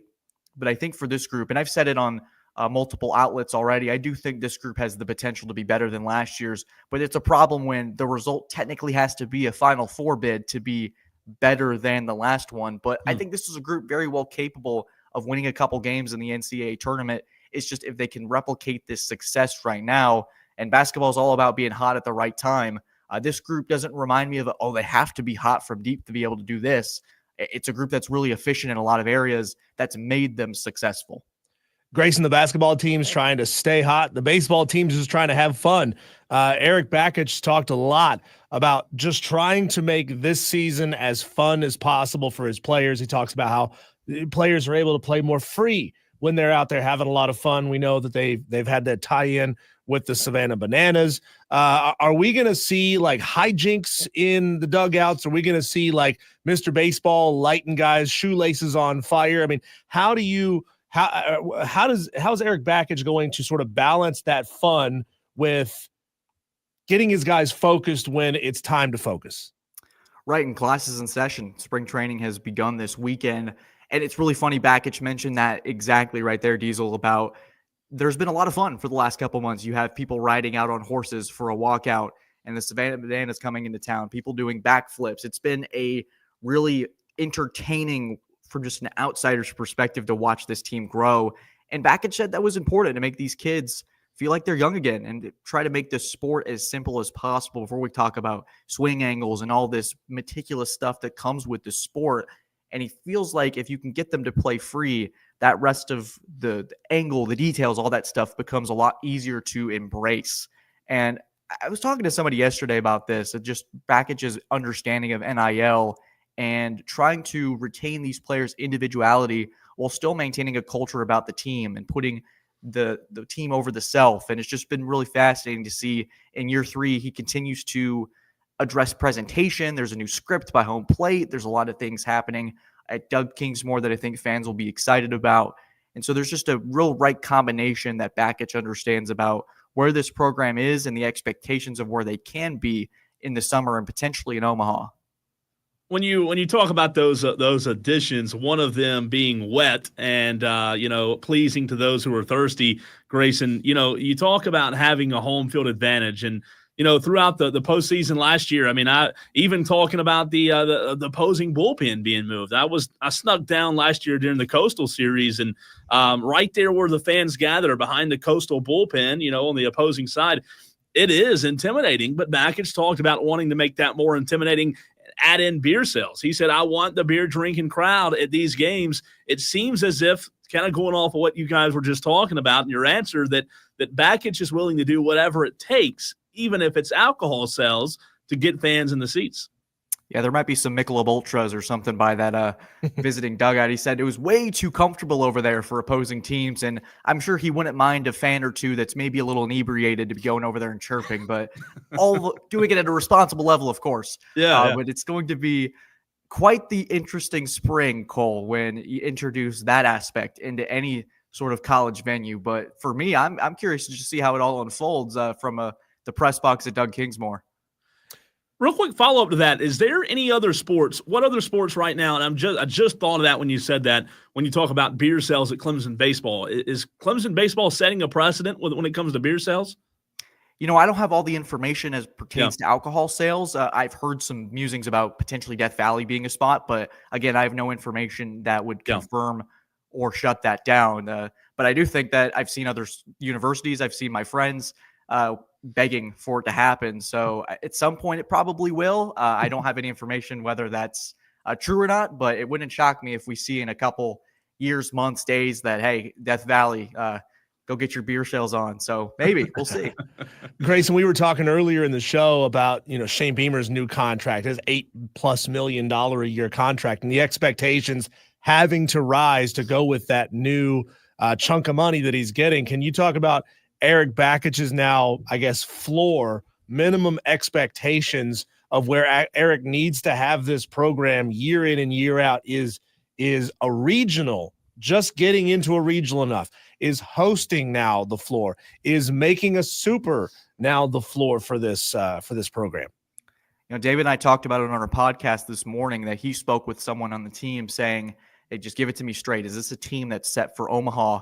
And the response was not BSing you here. If we don't make it to Omaha, either the coaches screwed up or we had a lot of injuries. So there is high expectations for this group to get to that next step. And you've seen a really incremental look at how this team has grown under Bakich. It's the regional host after going on an absolute tear after starting out pretty poorly in year one. Then year two, you're a super regional. You have all that controversy. I was with Cole watching that Florida series in hot Clemson summer, and Bakich getting the crowd fired up. But this could be that pivotal year where they make that next step. For me, it's going to be about that pitching staff. They're going to be loaded on offense. They brought in a pretty fantastic transfer class. It's going to bring that starting 9 just a little bit more juice. But it's going to be about building around Aiden Canuck and seeing how this group can add a Friday starter. Who's going to be that guy that can carry the load? And once Clemson gets into that sort of battle in these series, because this is going to be a team in the regional, super regional again, and that's the expectation. But once they get into those battles where the bats aren't as hot and you have to win those 2-1s, those 3-2s, can this team do it? We're going to find out pretty soon. I said last year that Clemson baseball, and you look at how many games, Grayson, they had to come back and win. I said that I thought Clemson had to do a lot of the chasing a year ago, and in order for them to your point, make it to Omaha, I think they've got to be the chased this year. So I think that the comeback wins are great, but you got to handle business when you can. So it's going to be a lot of fun. Grayson, you're the best. Appreciate your time, man, and we look forward to doing it again soon. Absolutely. God bless y'all. Take care. Thanks, Grayson. Grayson Mann, TigerNet.com. Can you believe that baseball starts in 2.5 weeks, Diesel? Like, we're there. Love it. We're already there. Love it. College basketball it's not fair, but it kind of gets put on the back burner a little bit, doesn't it? I mean, college basketball, like half the season's during football season. So to your point earlier, you miss a lot of it. And then next thing you know, we're talking about baseball. But we're also talking about the top headlines in sports. That would be in the Daily Wires, which is next.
Getting you caught up in the top, or with the top stories in sports, rather. It's the Daily Wires. The Daily Buzz. What's going on in the sports world? South Carolina and LSU will meet Diesel in less than 15 minutes. The women basketball team Tigers are 20-0 on the season, yet are I can't even say this, but for 14.5-point underdogs. Ooh. I don't know. Look, South Carolina's good. If they play well, they should win. But an undefeated team getting 14.5 points seems like a lot to me. That'll be fun, though, coming up in about 13 minutes on ESPN. We'll keep you updated on that game as it goes on. This weekend, locally, Diesel, we talked about this earlier. Furman travels to Mercer. Walford travels to Samford. USC Upstate travels to Longwood. Clemson taking on Virginia Tech. And South Carolina hosting Mississippi State. Can the Gamecocks get a SEC win? We shall see. Coming off of one of the best seasons in school history, South Carolina has rewarded football coach Shane Beamer with a new contract that will run through the end of 2030. Beamer, who guided the Gamecocks to a 9-4 record, will be paid $8.15 million with $100,000 raises annually. He was scheduled to make about $6.6 million this year under a previous extension that was signed in 2023. It's a nice little pay bump, $2 million a year. Yeah, I'd take it. I mean, let's how much is that, Cole? If you were getting paid every week, let me do some math here. $2 million divided by 52 weeks in a year, that's an additional $38,000 per paycheck if you got paid once a week. It's not bad. If you get paid every other week, it's like $76,000. That's not bad at all. Shane Beamer, a little bit richer. Freshman forward Aku Federico has arrived on campus, officially joined the men's basketball team. Buccaneers offensive coordinator Liam Cohen told the team Thursday night that he was leaving to become the head football coach of the Jacksonville Jaguars. A source told ESPN, not really inspired a lot by that hiring, but no. Okay. And man, look, think about the instability at the offensive coordinator position now for Baker Mayfield. He will now have 3 different offensive coordinators in 3 years. This is just when we thought Baker was starting to, really develop and figure something out, he's got to go through multiple OCs. Maybe they'll just let Baker call his own plays. We'll see. The Raiders, how about this news in the NFL? The Raiders and Pete Carroll have agreed on a 3-year deal to make him the new head coach. No more Pete Carroll in Seattle. Pete Carroll in Vegas? Hey, Vegas is a perfect place for cheaters to go. Oh, yeah. They cheated as much as they want, right? Right there with Ipe. Yeah. Ipe and Pete Carroll will get along good. Notre Dame cornerback Benjamin Morrison, a freshman All-American selection in 2022, who has become a team captain, is headed to the NFL draft. Ohio State quarterback Devin Brown, he was the number 2 quarterback behind Will Howard this year. He is signed with Cal. Sources told ESPN looking for a new opportunity is Devin Brown.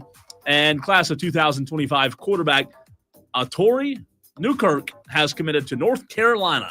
He told ESPN on Tuesday, continuing coach Bill Belichick's offseason rebuild of the Tar Heels. How about that? Good for him. 6'3" pocket passer from Norfolk. He seems on paper like a solid guy. I haven't really dug into any of his film and watched any of his stuff, but Bill Belichick needs big time recruits, and he may be Bill's guy. So his commitment to North Carolina marks the 3rd addition to the quarterback position since Belichick was hired on December the 11th. So he's got 3 quarterbacks in the room. Also, LeBron James extended his record to 21 All-Star selections Thursday night when he was again named a starter for this year's midseason showcase of the NBA's biggest name. Do you watch the NBA All-Star game? No, not at all. I watch the celebrity game. You hear even ex-NBA players talking about the All-Star game and like it's a joke. I believe all All-Star games in professional sports are a joke. Pro Bowl. The best part about the Pro Bowl is not even the game. It's the skills challenge leading up to the game because at least we know that's if it's it's silly to watch, but we know it's not fake, And the right? game We sucks. know they're trying. Yeah. With NBA, like in the All-Star game, they're scoring 200 points. Come on. Yeah, it's no good. They should be scoring fewer points in the NBA All-Star game. Last but certainly not least, a Nebraska basketball fan drained a 94-foot putt, which is a pretty good distance. It's a long way. Long ways to win a Porsche. Are you, am I reading this right? Well, the you ask owners, and no, you're not reading it right. It's Porsche. Porsche. Yeah. At a basketball game. So a 94-foot putt, and I'm assuming this was on hardwood. On hardwood, yeah. And that's tough because that ball way. is just. I mean, Yeah. there's no direction there, right? Well, you better hope that floor is good and flat. Yeah, there's not a tiny little single bump that throws that thing off. So he won a Porsche. The man was selected in random to win free tickets to the game. 2024 Porsche worth $74,000. So he got paid $74,000 in a Porsche. That's unbelievable. Also, in another halftime contest, a fan hit a half-court shot to win $500. I think I would rather have the Porsche. The one sad thing about it, it's the Porsche SUV. I don't care. I mean, I'd sell it. I don't care. I'd sell No. it.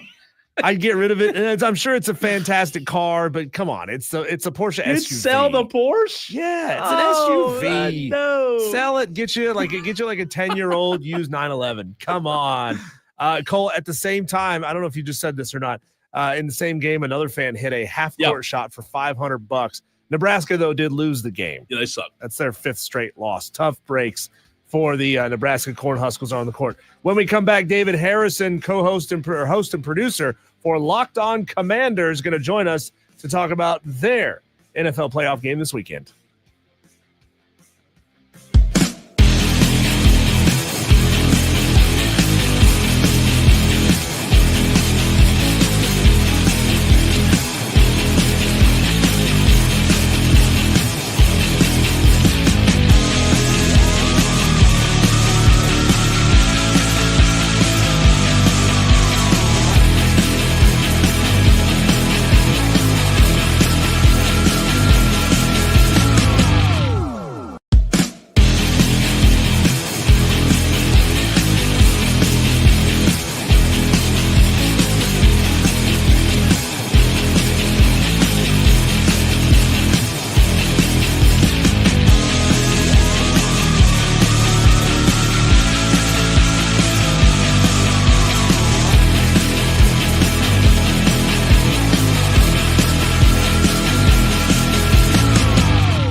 Going to be joined here in just a couple of minutes by David Harrison, host, producer for Locked On Commanders and beat reporter for Commanders SI. Going to preview Washington versus Philly, talk a little NFL playoffs. He's set to join us at 5:05. So if you got questions for him, you want to have some burning insights on Jaden Daniels, on what they got to do to slow down Saquon Barkley, now would be the time to reach out to us and let us know what your thoughts are. How you feeling about this game, Cole?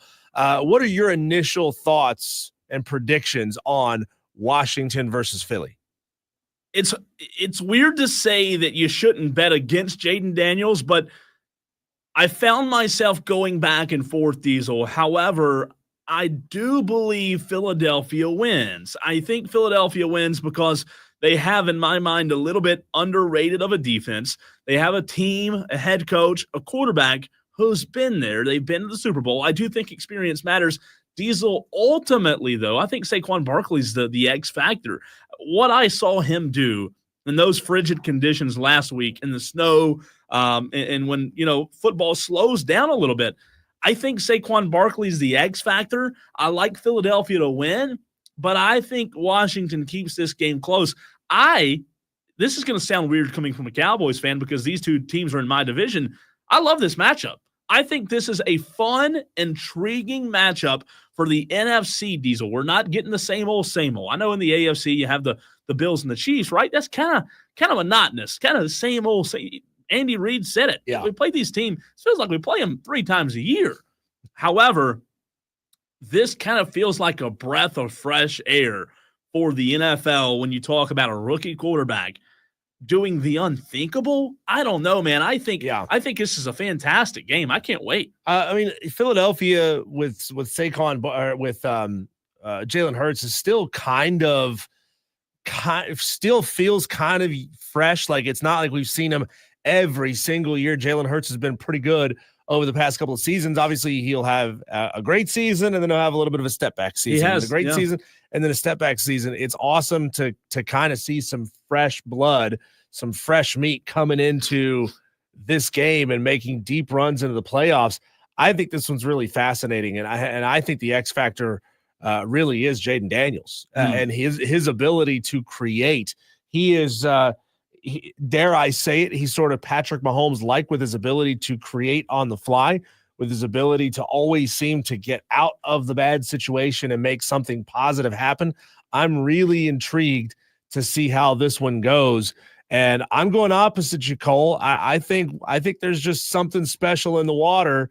No, it's not a body floating. There's just something special in the water in Washington. Hey, David, and I think that we're going to see the Commanders sneak past. Like I feel like the football gods are shining on the Commanders, and they're going to reward them for all those years of struggle and strife. And I think something big is going to happen. So we're going opposite. We are going opposite. Okay. I like it. And to talk about that very game, we're joined right now on the phone by the host and producer of Locked On Commanders and beat reporter for Commanders SI, David Harrison. Welcome to the show for the very first time.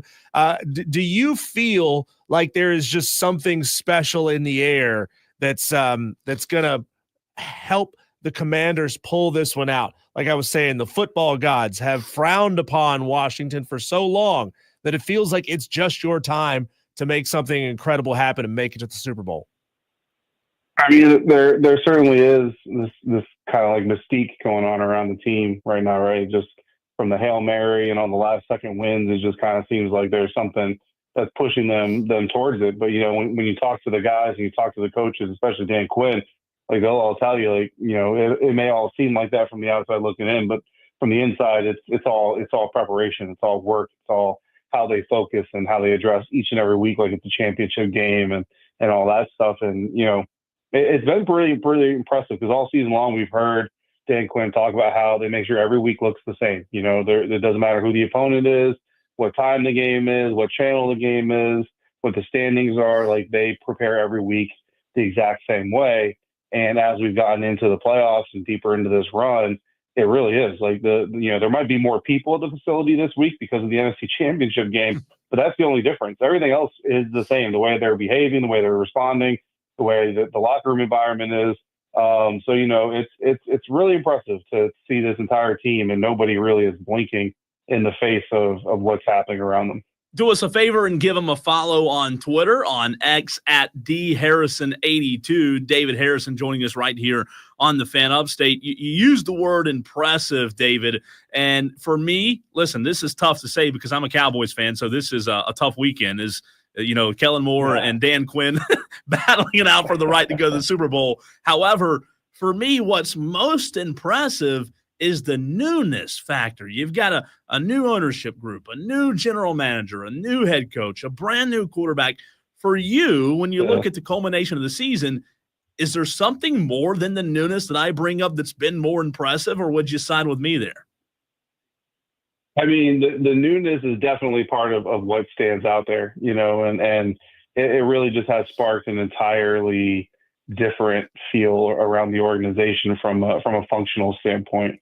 Talking to people who have been here and worked for the organization, for years, it feels like a new organization. And we even go back to training camp and preseason where the players who have been here before all of this started, they say, it felt like they got traded to an entirely new team, but they're coming to the same location. So, that new approach can't be understated. And it all starts with Josh Harris, the managing partner, the leader of that new ownership group, and just the approach that he's taken, and it's a holistic approach. Like he wanted the organization to be better with interacting with fans, and he wanted the fans to really feel like the organization appreciated them.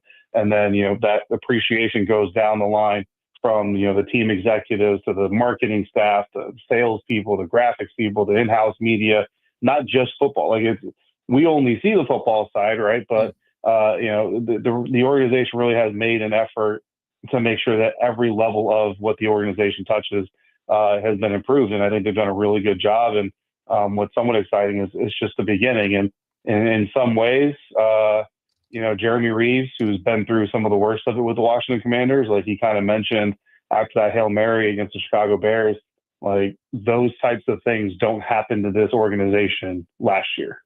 And it's almost like a karma thing, right? Like you kind of alluded to it, like the NFL gods are just smiling on the franchise because they finally eradicated the darkness that was invading them for so long or infesting them for so long. So it's really cool to be around. I actually kind of feel bad because I'm fairly new, relatively speaking, on the beat. Like my first year on the beat was the year that really everything came to a head with the previous ownership, and it was kind of set in the motion that he would be gone. Then my second year is Josh Harris's first year. Now this is my third year, and here we are, going to the NFC Championship game to cover these guys. So I feel a little bit spoiled, because I haven't had to deal with all of the lows that some of these guys have had to cover. But I'm not going to apologize for it either. I'm going to enjoy it just as much. Host of Locked On Commanders, David Harrison, joining us here on the Fan Upstate, 97.7 FM in Greenville, 97.1 FM in Spartanburg. Going to be a tough task for this defense, obviously, to slow down a guy like Saquon Barkley, who's just having a tremendous season. The question is, who kind of has to step up and play their best possible game to hold him down? And in your mind, where do they kind of need to hold him to yardage wise to feel like you have a pretty good chance of winning this football game? Yeah, I think if I have to isolate one player that I would say I think really needs to bring his A game the entirety of the game, it's going to be, probably the longest tenured defensive player on this Commanders defense is Jonathan Allen, and he came back from that torn pec muscle, and everybody thought his year was just done, and he was able to come back. And obviously, as the weeks have gone by that he's been back, he's getting more and more into the groove of it. But, the way that Saquon can take advantage of angles, find creases, find cutback lanes, you just kind of look at the middle of that defense. And certainly Jonathan is not by himself. Deron Payne, Johnny Newton, Sheldon Day, all those other D tackles certainly have a role there.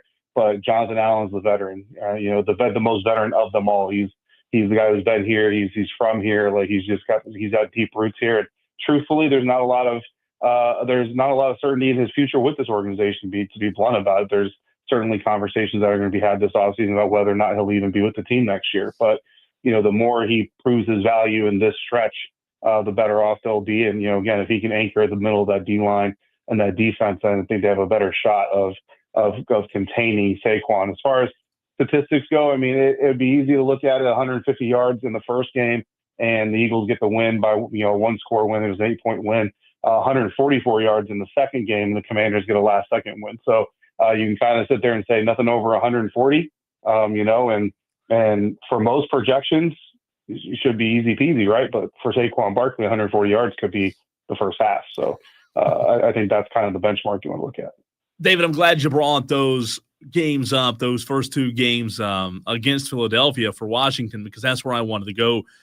Excuse me, with this question. Those were two interesting games, and Jaden Daniels a lot more active on his feet the second time around, 80-plus or 70, 80 yards, I believe, off the top of my head, in that game compared to a pretty low performance on the ground. Now, he diced him up through the air the second time around as well. What do you when you look at the first game and the second game and now the third, do you, as a beat reporter, someone who follows this team, do you believe that the coaches actually can go back that long ago to the very first game and still use things from that contest to implement what they're going to do in the game plan for Sunday's matchup? Or do you kind of have to just flush those two and treat this one as its own entity?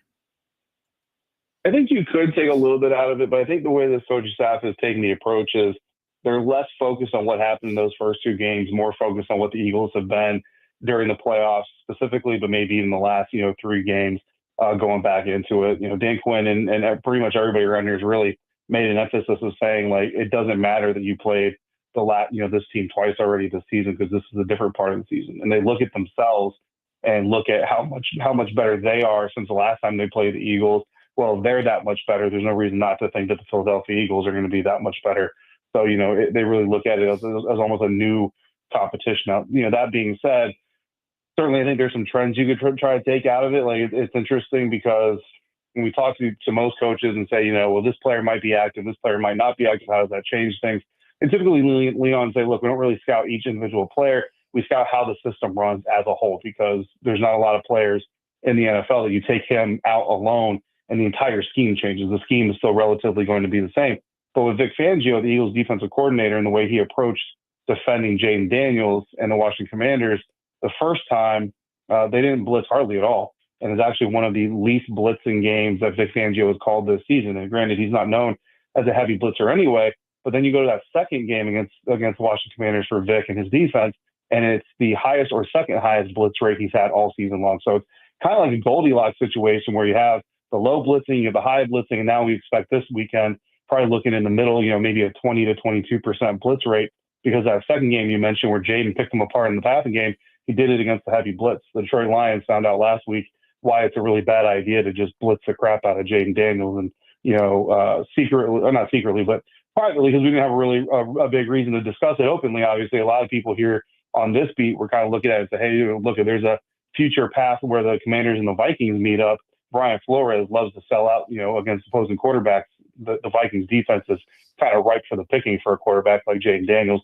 So I don't know that Vic Fangio will go heavy blitz like he did in the second appearance, but I don't think he'll go as light as he did in the first one either. So there's a little bit of those trends that you could probably pull from. But by and large, these guys are looking at this Eagles team with fresh eyes and just looking at what's happened here in the last 2 or 3 weeks. David Harrison, Locked On Commanders. Find him on Twitter at DHarrison82. If Sunday's game doesn't go your way, can you give me a sense of where the fan base is going to land on this season ultimately? Are they going to feel sort of grateful and excited for the future, knowing that you got this far with a rookie quarterback and a new head coach? Or are they going to be disappointed knowing that this was a fantastic opportunity? Where do you think they're going to kind of lie? Yeah, there's going to be a sense of disappointment, I think, the closer you get to the Super Bowl, right? As the football watching world gets ready to watch the Eagles take on whoever in the Super Bowl, there's going to be, the sadness of, oh man, like my team could have been there, and and what if this call, or what if this drop, or what if this play went differently? But I think in the immediate aftermath, you're going to see a fan base that's incredibly proud of the team that they're supporting, and this season has gone so much better than I think anybody really could have expected. Even in the preseason, I remember having some fans commenting on my show and social media posts like that saying, no, everybody's sleeping on them. I'm predicting 12, 13 wins. And even those boldest of bold fans that are, voting or giving their takes completely with their heart would have to admit, like they didn't predict this. Even the ones who said this team's in the Super Bowl this year, they said it, but they didn't really, feel it, type of thing. So there's a lot of pride going on with this organization now. Fans that have been, waiting for a reason to break out all their old gear and even buy some new gear are certainly excited. There's a story out there. I don't know if it's 100% true. I don't have a way of confirming it personally, but there's some, estimation out there that some 15,000, the region that you would assume most of those tickets are being bought by Commanders fans. That's true. And there's a heavy burgundy presence at the Link on Sunday afternoon, Sunday evening. Even if that team loses, I expect that they're going to walk off that field to a loud cheer from Commanders fans that are going to show their support for the season. But, I was talking to Frankie Louvu and I actually asked him kind of a similar question. Like, obviously everybody in the building is hoping it's not, but if it is, it's, how do you look back on this? And he says, I don't got to worry about that because we're not looking back yet. So that's the attitude those guys have, and that's a good one to have. But these fans are going to love this team regardless of how it ends. Well, David, bold predictions are fun to make and all, but most fans don't have to back up their bold predictions. We have on your counterpart from Locked On Panthers, Julian Council, fairly often. And I remember in year one of Bryce Young, he was saying, man, we're going to go win 10 games in year one of Bryce Young. Certainly didn't work out that way. It's gone very, very differently with the Commanders and your rookie quarterback, Jaden Daniels. Yeah, no, 100%. Him and Bryce are really good friends, actually. And when Bryce was making his comeback, after riding the bench a little bit, Jaden was really happy for him. And I actually got to be the one to tell Jaden about Bryce's new nickname. And he just the biggest smile you've ever seen. He loved that nickname. And I don't know if Jaden's nickname is going to stick. Dan Quinn called Jaden the Terminator this week. I don't know if that's going to stick, but it might, because the dude is about the coolest character you can have on the sideline during the highest pressure moments. David, my last question for you, man, before we let you run. Man, you talk about Dan Quinn. I love the veteran additions on the defensive side of the ball. You just mentioned Frankie Louvu as well, who's been several different places in his NFL career. Bobby Wagner, Marshawn Lattimore. You've got a lot of veterans on this team, and you've got a guy in Dan Campbell who really, one of my favorite things about him is his ability to motivate. I've heard a lot lately about these Dan Quinn, I about said Dan Campbell, but these Dan Quinn speeches, these Dan Quinn pregame speeches, just getting this team to really play at a different level. Have you been exposed to that? And if so, can you fill us in? I mean, we've gotten to get a taste of some of the things that DQ says to people. And what's really been fun is this season, every single week, there's like a new thing, and every single person comes to the podium and talks about, like, this week it's been, how they prepare every week like it's championship week. This is nothing new because they prepare like this every week. And Dan was the first one to say it. But then, later on we hear Jaden say it. We hear Bobby Wagner say it. We hear Coach Brian Johnson say it. And they all say it in a different context. They all bring it up through a different question. They all bring it up in a different part of the conversation. But it just shows that, I don't know that it's necessarily what Dan Quinn says, but I think it's the authenticity behind it. He says all the time, these players have BS their whole life. Most of these NFL players were the big man on campus at high school. They were recruited, or they were, star players in college, and people have been kissing their butt and gaslighting them and telling them they're the best ever and all this stuff. And then, when the times get hard, or when you're Frankie Louvu and you're undrafted out of college and trying to fight it for a practice squad, spot, all of a sudden there's not a whole lot of people out there telling you how great you are. So they can sniff out that BS really quickly. And I think with Coach Quinn, I mean, everything is, it's authentically him. I've had run-ins with him in hallways of hotels or what have you, or, seeing him out at DC Prime in Ashburn, Virginia. And he's the same guy. He's the same guy every time you run into him. He's the same guy in front of his wife as he is in front of the cameras. And I think that really resonates with these players, and they can really trust his message. And then the message isn't too convoluted. It's simple. It's go out there, be aggressive, kick some butt, and come in with the championship mentality. And, Joe Witt Jr., the defense coordinator, kind of said it takes a special kind of person to kind of do what they're doing, because the way they go to battle is they want to inflict pain and damage on the other person, not like they're intentionally trying to hurt people, but they make no mistake about it. Like, our job is to come out here and make sure you can't do your job. So in that sense, we are trying to hurt you from a professional standpoint. And if you're not all about that business, you're not going to last here. And we've seen this team move on from no fewer than 3 former first-round draft picks in this franchise just this season alone. So they definitely, they definitely mean what they say, and they say what they mean. And I think that's really what does it for Dan Quinn and these guys. David, great stuff, man. We appreciate you taking time to hop on with us. Have fun this weekend, and good luck to your Washington Commanders. Absolutely. Appreciate you guys. Thank you. Absolutely. That's David Harrison, Locked On Commanders. You can give him a follow. Like we said, if you haven't done so already, do so at dharrison82. Good stuff there. Audio Blitz, you ready to get blitzed? I don't know if Jaden Daniels is ready for that blitz, but you Tolos better be ready. Also, a South Carolina LSU update. That's next.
Anytime that Kim Mulkey and Dawn Staley go at it, it is must-see TV. LSU 20-0, Diesel 5-0 in the SEC, going up against South Carolina 18-1, also 5-0 in the SEC. We've got a battle right now. Second quarter, 7:40 to go. LSU leads 24-23.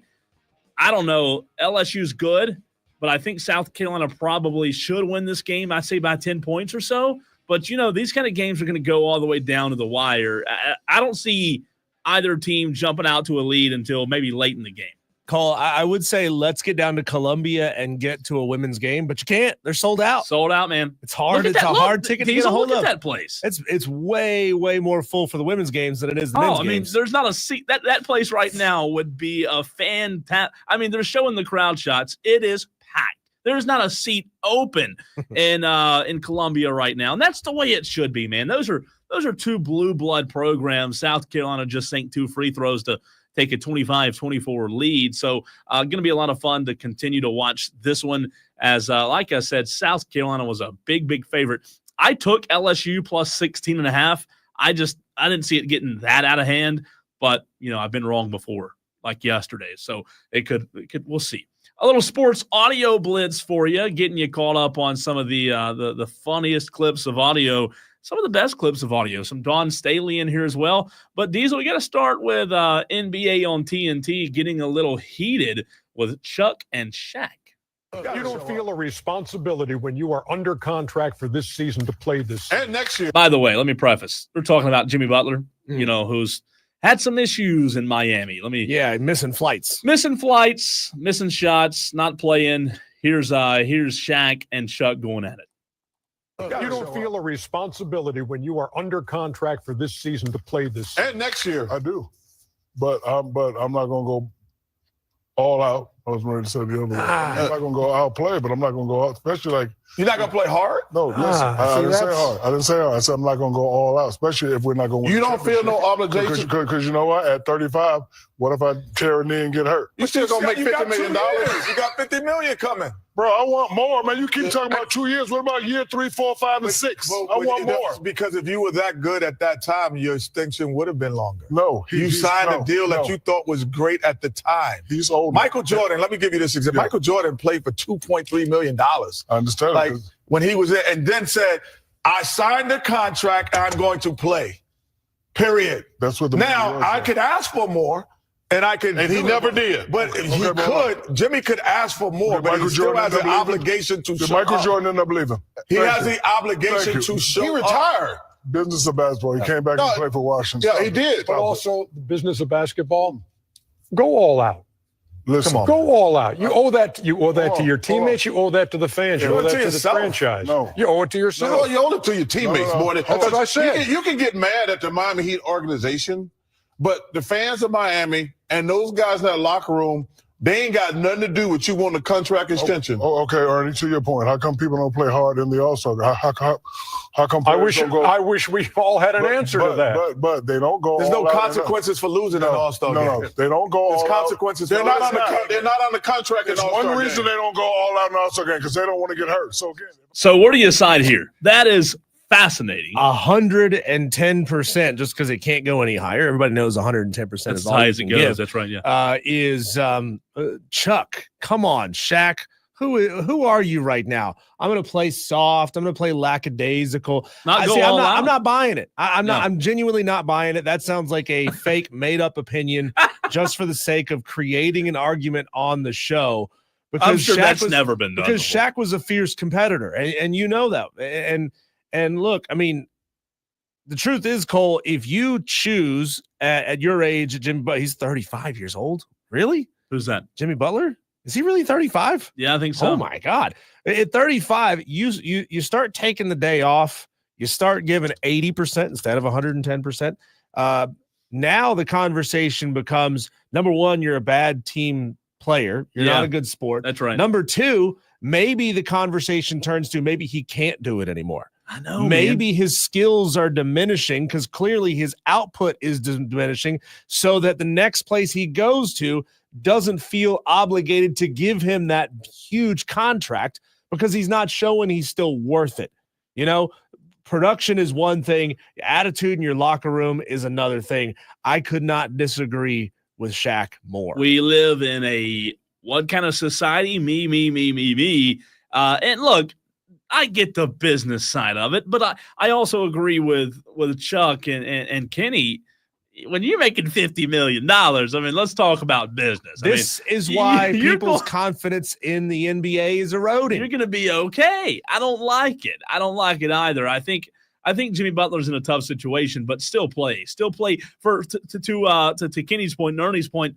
Play for the fans, play for the teammates that you have, because at the end of the day, that that's what you're respected for, not how much money you make. So I love Kenny and Chuck. Don't play for this contract that you don't like. Yeah, play for the next contract that you're hoping to get. Diesel, here is a piece of audio from Commanders DC Joe Witt Jr. on how they will defend Jalen Hurts. I love this.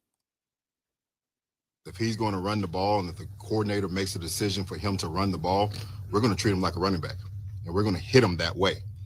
So that's their decision if they want to get him hit the way that he gets hit. If they don't, they'll keep him in the pocket. So, but that's what we're going to do. Joe Witt Jr., baby. He's calling his shot. He's saying if we're going to get a penalty for hitting the quarterback, by God, we're going to hit him hard. We're getting a penalty. We're going to get our legs worth. That's the mentality, though, that Washington has with Dan Quinn and Joe Witt Jr., who both were on staff with my Cowboys a year ago. But two really good coaches, and I love it. Man, if Jalen Hurts is going to run, we're coming for him. I love that mentality. This game, man, I'm telling you, I have been so excited. I don't know if I've been this excited for an NFL game in a long time, but I'm excited about this one. Dawn Staley, a couple of days ago, also got a little bit of a pay bump as well. We talked about Shane Beamer. Here was a question as to why she had to have a guarantee in her contract. That clause in there that says you can leave without paying South Carolina anything. Why was it important for you to have that clause as part of this new contract? I don't know. I might up and leave. No, I mean, it's you got to have something. It's a give and take, like if it was important for me to have a guaranteed contract. It's important, but in having a guaranteed contract, you got to give them something. I will never leave here to go take another college job. It's nothing. Like, I have the best of the best here, and I really don't have I don't have a passion for the next level. I don't. I would have been gone, like, seriously. Like, so to have it in there, it was just something fancy to have you ask me that question. You gotta love Dawn, man. She's the best. But she says she's not leaving. Yeah, I'm gonna put it in there to have you ask questions about it, but I'm not going anywhere. Not going anywhere. You know what? I normally don't believe coaches, but I believe Dawn. Think about this. I mean, sure, Dawn Staley would get a gigantic resource bump if she took a job in the WNBA. Let's just say she went to go coach the Indiana Fever. She wanted to coach Caitlin Clark. She would get a resource bump over what they had, but she would not be able to build a championship winning team as effectively and with total control as she has at South Carolina. That makes things harder. She's got everything she needs. She's going head to head with the other absolute best in the game on a night in, night out basis. No, she's got it made. She's right. Got it made. Why would you leave? It doesn't get any better than what she's got right now. Look at there's Kim Mulkey's dress attire, by the way. What is she wearing? There's sequins on that. What in the world is she There wearing? are sequins all over that. So she's wearing she kind of looks like Miss Frizzle from the Magic School Bus with this. She's wearing a black jacket, like a black blazer that has sequined astrological moons and stars and planets all over it. It's only her. Like, what? Like, let me ask you this question. What do you walk out of the house with that on and look in the mirror and think, oh, this looks good? I mean, she looks horrendous. It's called peacocking, Cole. She's peacocking. She's trying to get everybody to pay attention to her. I mean, come on. You know what that's about. We got somebody else who operates out of this very studio who does the same thing. Like Cam Newton style? Yeah. I get it. We got a guy that wears like red sequin jackets and cowboy hats on the air. I get it. Got to get eyeballs, baby. man. Get a monkey. We're in an attention business. Oh, boy. Speaking of attention, the SEC's been getting a lot of attention, Diesel. Nick Saban on the Pivot podcast on the SEC one day rising again. Grew up saying, all you guys play in the SEC, right? Yeah. I want to play in the SEC. Yeah, definitely. I heard that 20 years in recruiting. I want to play in the SEC. Ain't nobody saying I want to play in the SEC now. They're saying how much you paying me. Yeah. So you lose all that. There's some kids that grew up wanting to play at LSU. There's some kids that grew up wanting to play at Florida or Alabama or whatever. It's not how much you going to pay me. All right, so you lose all that sort of legacy and tradition that has made college football what it is. Is he not like more nail on the head? Nail on the freaking head. But Cole, I thought it just means more. Well, dollars. It means more dollars in your okay. bank account. Yeah. You didn't finish the sentence. Right. More dollars in your bank account. But we've had SEC fans, the homers, the fanboys beating it over our heads for decades now. It just means more, okay? It did. We care about football more down here. It's different down here. All it took was like 3 years of paying players through NIL to destroy all of that. Well, again, not to try to get off on a tangent here. The SEC, it's very simple in my mind. The SEC was so dominant for so long, and then everybody else started being able to pay players, and the SEC kind of levels out. You tell me what you had to take out of that pot to put in that pot. You answer the right. Come on. The argument was never that the SEC was the only conference paying players. They were all paying players under the table. Resources. Now, right, they had more resources. Yep. Now it's just that the Big Ten, to a lesser extent, the Big 12, and the ACC is not really even a part of this conversation. They can pull talent away from the SEC that otherwise would go to the SEC and be willing to play only a year or two at their schools, knowing that this league is going to put me in the NFL. If I'm good enough, this league is going to give me the best chance to go on somewhere else and make a lot more money. It's not the case anymore. Couple more pieces of audio, then we're going to run to a break. Here's Nick Sirianni on Jaden Daniels, how they're somehow going to stop the rookie quarterback.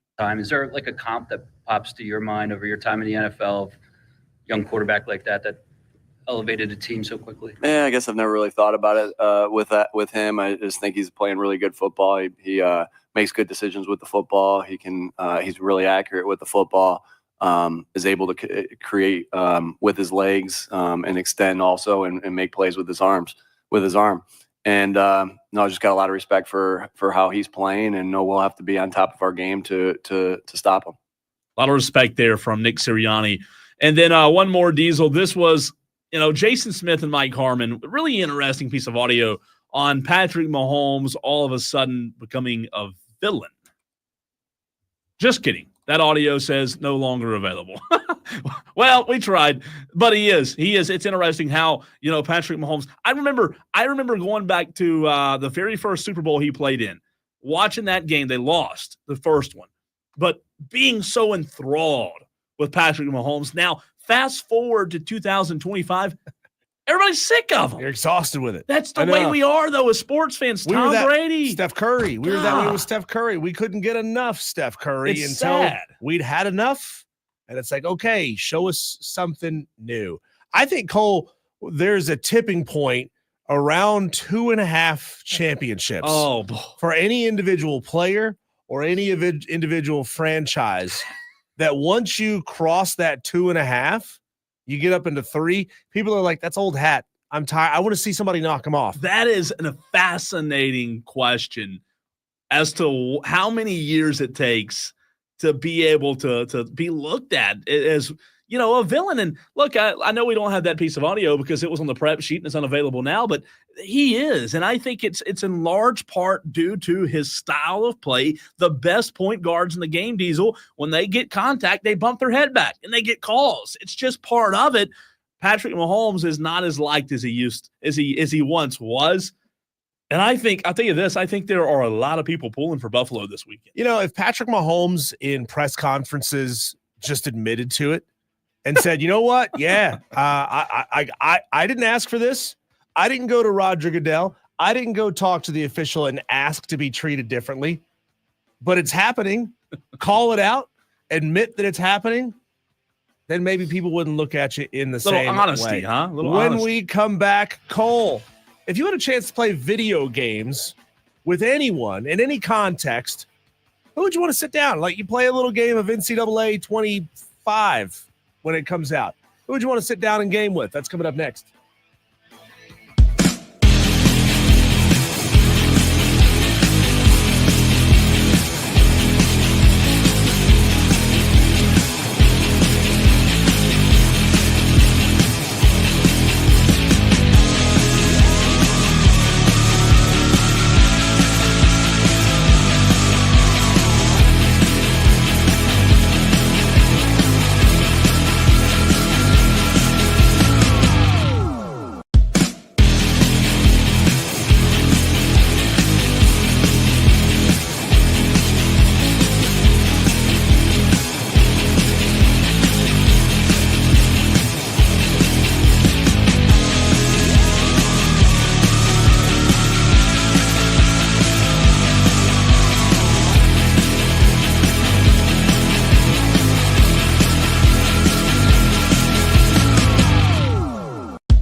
Cole, I've asked questions like this before on this station on 93.3 The Planet, and it's always meant to be like lighthearted and fun, but people always take it to a very dark, sad, and pretty depressing place, honestly. Like, I asked the question, if you could hang out and play video games with anybody, who would you want to hang out and play video games? And inevitably, somebody takes it to my dead brother. Oh, that's sad, dude. You just brought me way down. I mean, like, would you want to hang out with Patrick McConaughey and play college football 2025? Patrick Mahomes. Why did I say Patrick McConaughey? Good God. It could be Matthew's brother. Yeah, Matthew. Would you want to hang out and play video games with Donald Trump? Could you imagine playing video games with he would not let you in. He would just shut off the PlayStation. You lose because I win. It's all I do. I don't lose. I don't lose. Plus, you'd have to wash the orange off the remote control after you were done playing. Cole, who would you want to sit down and play a round of NCAA football 25 with, if you could? If I could. So I don't play video games, so it'd be I don't want to say a return to video games because I've never really played video games a ton. Growing up, obviously, I did a little bit, but not a ton. And I haven't probably played now in over 10 to 12 years. I would say it would probably have to be like a John Gruden, somebody with a very big personality. That'd be hard, too, because he knows how to dissect everything that you're doing. I don't know, man. I love. And might torch you just for his knowledge of the game. I've loved watching, and that's why I would like a challenge. I've loved watching John Gruden lately on these. He works for Barstool now, and there's all kind of videos of him out there with watching games with the Barstool employees. I want to play with somebody knowledgeable like that who's still young enough to enjoy the fountain of youth, but also be old enough and wise enough to challenge you. Somebody like a John Gruden would pop in my head. Well, Cole, you could play NCAA football with somebody who knows the game and can dissect the game and maybe teach you something, or just, kick your ass because they clearly know more about the game. Or you could choose the route that this establishment is going, where you can now play video games with a Las Vegas stripper. Wow. Yeah, the Crazy Horse 3. Why are they not doing this at Crazy Horse 1 and 2? Mm-hmm. Not sure. But this Las Vegas House of Lust is allowing you to play video games with a lady of your choice. Here's the problem, Cole, and I guess it's because Vegas is just such a party town that you have to spend a minimum of $500 on booze to even gain access to the room that has all the video game consoles. That sounds terrible. I'm gonna straight up tell you right now, that sounds terrible, playing video games with some girl who'd rather be out there shaking it on stage. No, nothing you've said has interested me. Nothing at all. I mean, I don't know. I don't know where they thought that would be a good idea, but I guess people will do anything if they can make $1 off of it. But when you asked me the question, that was the farthest thing from your mind. Was the farthest thing that I was thinking of. If I was going to play video games with somebody who's not, I want to go back and play like an old school video game. Like, give me some Mario Kart. Oh, yeah. Sounds fun, man. Like, I'd rather play a game like that and just have fun rather than singing karaoke, playing high end video games with some girl named Miffy. Yeah, Miffy. And they'd be terrible at it. Yeah. I would want to play somebody that's why I said John Gruden. I want to play against somebody who's really good, challenges you, makes you better. You play somebody who's never played video games like myself, they're probably going to suck. It's no fun. It's also no fun playing with somebody who's way, way, way better than you. Well, that's true. It has to be a level competition because I remember when I was younger and played video games, if you ever played somebody like a family member or something, a friend that wasn't a sports guy, and you just beat them 98-3. It was no fun. You just absolutely whoop up on them. The first time. Yeah. Outside of that, after that, it's like, loses okay. everything. But I say John Gruden, man. I don't know. I want to be challenged.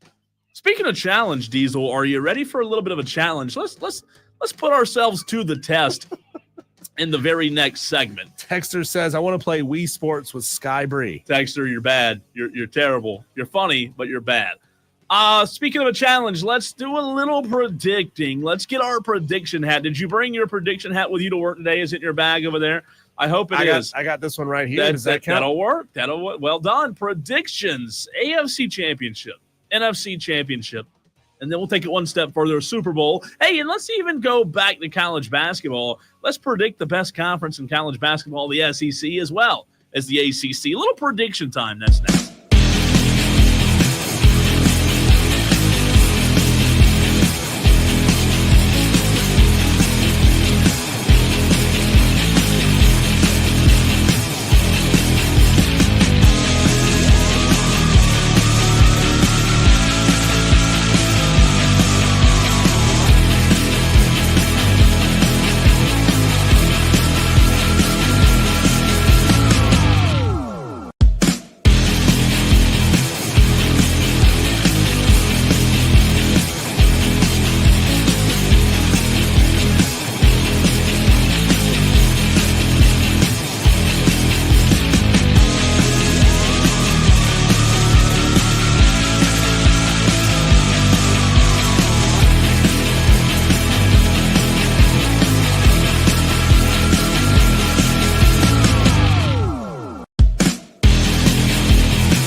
Tolos, we are going to come to you. We're going to need your assistance as we have to put on our prediction hat.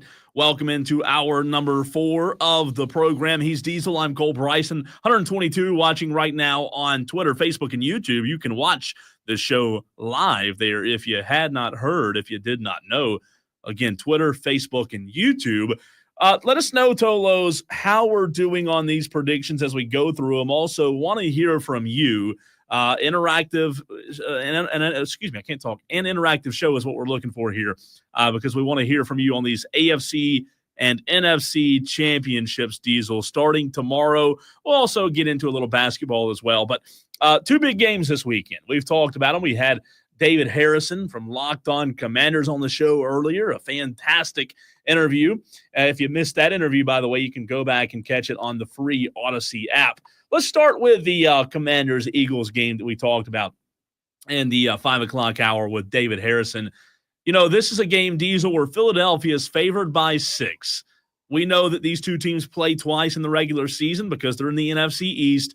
Philadelphia won the first time, Washington won the second, and now they meet again for a third time. Tolos as well, want to hear from you, 844-326-3663. The question is very simple. Commanders or Eagles? First, let's just talk about winning the game. Then we'll get into the actual spread. This one is series-wise this year's tied 1-1. Commanders 1-1 early. Eagles won the second matchup. They're going back to Philadelphia where the Eagles won last time. But this is kind of a different story. You know, we're wrapped in all of the excess hype going into this playoff matchup. I think the Eagles, Cole, get it done again in a close game. Philadelphia favored by 6. I would say Philly wins the game, but Washington covers the 6. We're talking about, I think we're talking about 2 really evenly matched teams, two teams that are going to be a lot of fun to watch. They'll both put up a lot of points. I think they're going to do it a little bit differently. I think Saquon's going to put this game on his shoulders.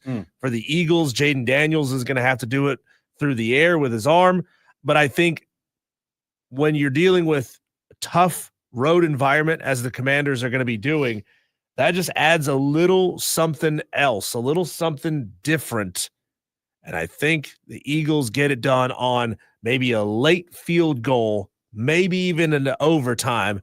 I'm going to say this game ends up somewhere around 31-28. I was in the same line of thinking when it comes to Washington covering the spread. Look, I could see Diesel this game going either way. However, to me, it comes down – and this philosophy, this theory is not always the most accurate philosophy to go by. But to me, I'm looking at this as who do I trust more? Like, it's unfair to ask that question because Jaden Daniels is kind of unproven in an NFC championship game. However, if Jaden Daniels heard me say that, he'd say, hey, I was unproven in the divisional round as well, and I won that game. I was unproven in the wild card. I won that game. But they also needed, how many turnovers? 4. From the Lions? 4, I believe. To get that done, right? That's true. Look, I've gone back and forth. I am going Eagles to win the game. I do think the Eagles win by, God, it's weird how Vegas just seems like they're always so close to it, right? They're all, not always, but most of the time, it's just like that. That's whatever Vegas has set at the spread. They're pretty dead on. I think they win by a touchdown. I think Philadelphia wins by a touchdown. Tolos, what do you think on this game? 844-326-3663 DB on the YouTube stream. Good to see DB in there holding through and toloing, which means turn on, leave on. DB says, my prediction, Kansas City. Okay, we'll get to that in a second. Philadelphia. Blowout City, he's calling. Did he just say 34-17? Is that right? Am I reading that? 34-17. So DB does not think this game's going to be close. 17-point win. DB, I'd love for you to I'd love to know why. I'm not saying you're wrong. I'd love to know why you think Philadelphia will win in such dramatic fashion. Either on the stream or you can call. Either one. Phone lines are open as well. 844-FAN-PHONE. That's a big margin. 34-17 is what DB predicts for Philly.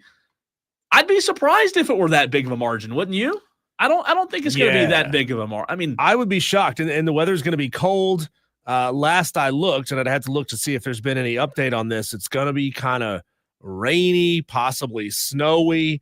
These conditions are going to get a little bit tough. Maybe that means, Cole, that Jalen Hurts is not going to be able to throw the ball. It's going to keep it a little bit more low scoring, possibly. What's your name? It's tough to say. It's tough to say how that's going to go. I mean, it was a low scoring game against the Packers. They didn't score a ton. They scored 22 in that one. They scored 28 against the Rams, 4 touchdowns in that game. I like this one staying closer just because these conditions are expected to be bad. It's interesting. I'll tell you what, I think I'm looking forward to this one more than I have an NFC championship in a very long time. Phone lines are open for you, Tolos, 844-326-3663. By the way, did you see this, that the Eagles were selling authenticated snow from the divisional round win? No, but I love it. They collected it. You put it in a jar and you sell snow. Great, come on. Philly fans are a different breed. Listen, whatever you can make money off of, right? Could you imagine a keepsake that you have to keep in the freezer at all times forever? Otherwise, it's just going to turn into a jar of water. What'd you do with that snow you bought, honey? I left it on the counter. Drank it. You did what? That's where that puddle came from. I paid $500 for that glass of water. This is nuts. God. Mason wants to chime in and get his thoughts on the Eagles-Commanders game. What's up, Mason? What'd you say? Talk to him. What do I think about the Eagles and Commanders game? Eagles-Commanders, Mason. What do you think, man? I feel like the Eagles is going to win that game 35-0. Come on now, Eagles winning. Are you an Eagles fan? Are you an Eagles fan by chance? I am. So is. Mason, would you pay $50 for a pint jar of snow from Philadelphia as a keepsake? Definitely, I'll pay $5 million. Oh my gosh. 35. Would you get 35-0? Is that right? Sir? What was the score prediction one more time? 35-0. I tell you what, Mason, if Philadelphia wins this game 35-0, you call back in and you can host an entire segment of this show with us. There you go. Thanks for the call, Mason. That's 35-0. You know our luck, it will be 35-0. Our luck. I mean, that's always, you think it's an off-the-wall score prediction, and bam, it happens. What is a 12-year-old? And I'm guessing here, Mason. I don't know. You could be 40. I don't know. I heard his dad say, "Talk to him." What would a 12-year-old want to talk about for 15 minutes on the show? A whole segment about Fortnite, something. Yeah, Fortnite and fruit roll-ups. Let's go. Hey, I'm all in. DB says, I think Washington isn't as good as they made out to be. The Detroit team wasn't as good as we thought either. So Philly's, they're no good team, blowout possible. So DB thinking, I mean, kind of the same. I don't know, man. Could I see a blowout? Was Detroit really a bad football team, or did they just play an uncharacteristically bad game in that scenario? I mean, they were insanely good all season long. And they just fell flat in that game. I mean, when you have 4 turnovers in a game, you're unlikely to be successful. So before we get back to the NFL, I have a little bit of a dilemma here. I want to tell you, Diesel, I want to fill you in on my dilemma, as well as the Tolos out there. I might have made a mistake. I took LSU. LSU was getting 14.5 points today. And I thought, that's a lot of points to be getting as the number 5 team in the country. They're 20-0. So I bought 2 points, and I got them at 16.5. So I took LSU plus 16.5. Well, Carolina just went on like an 8-0 run. They lead by 9 or 10, and it's not looking good. I'm telling you, when they play like they're supposed to with that crowd, they're hard to beat. That home crowd that we talked about earlier in Columbia, that's a lot. So you just need LSU to cover 16? Yeah. Just keep it within 16. Wow. What's the score? What was the score down right 10 now? right now. Down I believe, 10. yeah. Oh, that's tough. And there's a lot of time left. That's tough. I need Don Staley's going to put the clamps on Kim Mulkey. Come on, Kim. Get it together. What do you do? You're more worried about your freaking attire than you are winning game. All right. But say that in Dewey's voice. The attire? You're more worried about your freaking You're attire. more worried about your attire than you are winning games. And it's a travesty. Do we do good? That's not bad. Not bad? Not bad. We love Dewey. All right, the other game, the prediction hat goes right back on. Diesel and I both going Eagles over, remember, EGLSES, Eagles over Commanders, says the Philadelphia mayor. The Bills and the Chiefs, 6:30 on Sunday night. The Bills are 2-point underdogs. The game's in KC, so you get 3 for being the home team, which really means Buffalo's favored by 1. I think this is as close to a pick 'em every single time these two teams play. Diesel, Buffalo won in the regular season. I don't know. I asked David Harrison this question. I don't know that regular season matchups really matter much when you get into the postseason. It's a completely different ball game. There's no do or die mentality in regular season games. If you drop one, it's okay. We're still going to make the playoffs. It's fine. Look, I used to have a policy, Cole, where I didn't bet against Nick Saban, and I don't bet against Andy Reid, Patrick Mahomes, Travis Kelce, Taylor Swift, and the referees in Kansas City. You just don't do it. Now, that's not to say that one of these days that policy is not going to come back and bite me, but my goal here is to make a lot of money early, and then if I drop one down the road once, everybody's getting a little long in the tooth, it's fine. It is what it is because I've already made my money. So I think it's going to be bad blood on Sunday night. I really do. I don't think you're going to be able to blame Patrick Mahomes. He's going to say, don't blame me, but they're going to have to shake it off because the Bills, in a sentence where I just put 3 Taylor Swift songs in one sentence, the Bills are going to beat the Kansas City Chiefs. I'm telling you, the Taylor Swift, Andy Reid, all that mystique, I think it's coming to an end, man. I'm not saying this road is coming to an end. I'm not going to go that bold, but I'm telling you, I think Buffalo's ready. Like Josh Allen has been so good this season, and they've gotten good production out of, really good role players, the run game. I think the Bills win. Maybe it's just me being hopeful, Diesel. Is it mystique when you literally can't turn on the television without seeing something related to the Chiefs? I mean, Travis Kelce's podcast is gigantic. Andy Reid and Patrick Mahomes are in commercials. Taylor Swift's the biggest pop star in the world. They got Hallmark movies being made about him. I mean, we talked earlier about that 2.5. What's the limit when you're okay? This dynasty, this run has been really impressive to see. It's great to win one. It's really hard to win a second one. After 3, it's like, okay, God, enough. Let somebody else win one for a change. Well, we're way, way, way overshooting the over on the amount of exposure I need to these Kansas City Chiefs. Number one, I really want the Bills to win this game, but I don't think it's going to happen. I just don't. You just don't bet against Kansas City at home in the playoffs. But, God, I really don't want to see Lonzo win both the national championship and the Super Bowl in the same year. That'd be torture. Come on. That would be torture. I think it's going to be a cruel summer for Patrick Mahomes and the Chiefs. It's going to be a cruel summer. There's going to be a blank space there. Well done. It's going to be a blank space, man. I think they know they're in trouble. And look, I think Josh Allen's going to say, hey, that AFC championship trophy, you belong with me. I really do. I think that they're going to absolutely put it on the Chiefs. The Bills are going to win. And you know what? It's a delicate situation, but it might be karma for Patrick Mahomes. Well, the thing is, the Chiefs know all too well how to make their way into the Super Bowl and win it. So not in August. They never thought in their wildest dreams that they would win as many as they have, and they could go out there and take another one. They're going to be guilty of sin, man. I'm telling you, they're going to be. If they talk this game, they're going to be guilty of sin. They're not going to see daylight. It's going to be the wildest dreams for the Buffalo Bills. It's.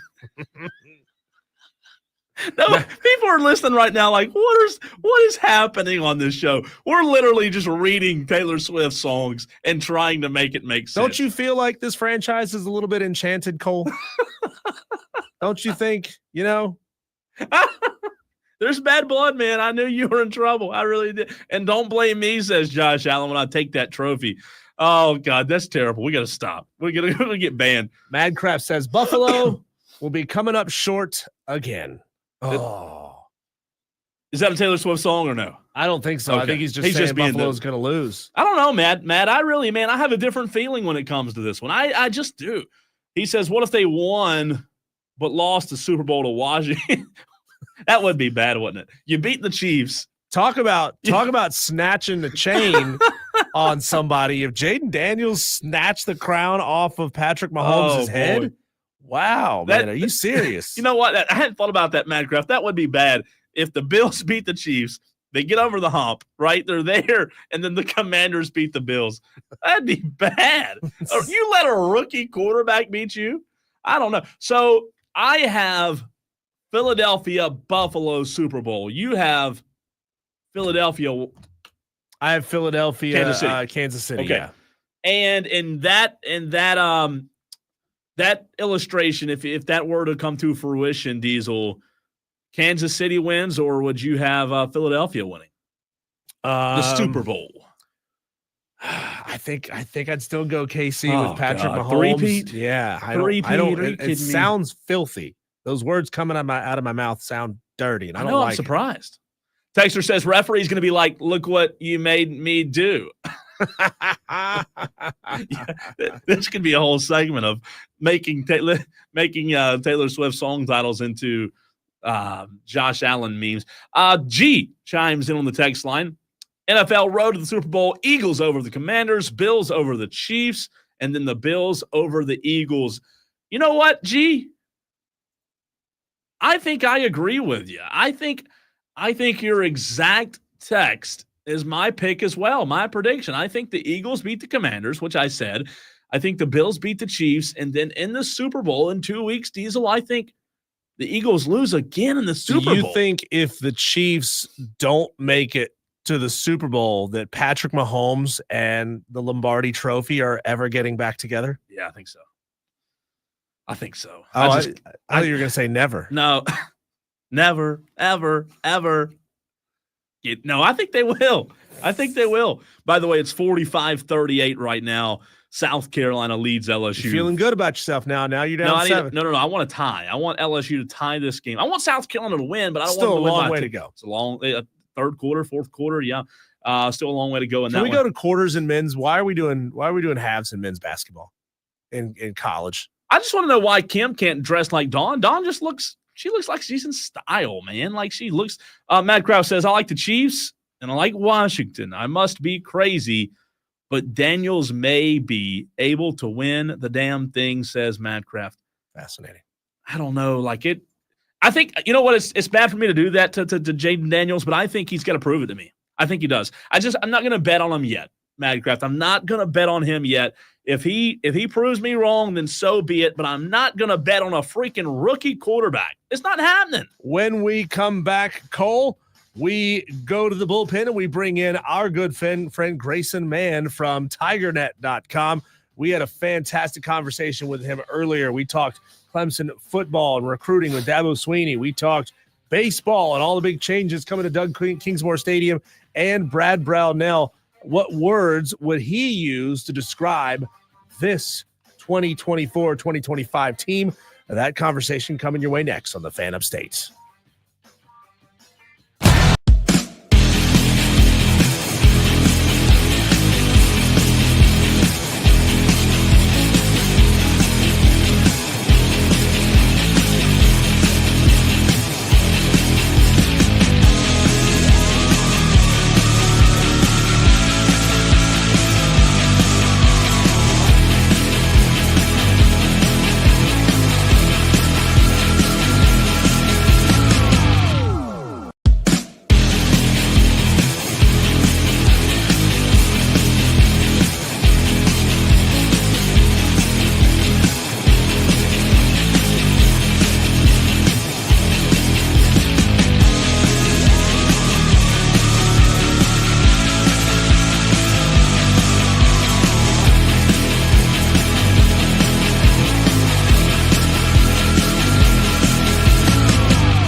Cole, you're only doing it right if both sides are calling you a homer. Yeah. So go ahead, Gamecock fans. Call us homers for this segment because we're going to spend an entire 15 minutes talking all things Clemson Tigers with Grayson Mann of TigerNet.com. He joins us right here on the live stream. Welcome, Grayson. We appreciate you taking the time to join us. Let's pick this up where we spent the very last segment of the show. South Carolina is getting it done, crushing it with in-state high school recruiting when it comes to football. Cam Pringle, Josiah Thompson, Mazio Bennett, Lenora Sellers, all those guys. Do you think Dabo Swinney is failing a little bit, missing out on a handful of really talented recruits out of the state of South Carolina? And should he be peeking over the fence and seeing what Shane Beamer is doing down there, saying, you know what?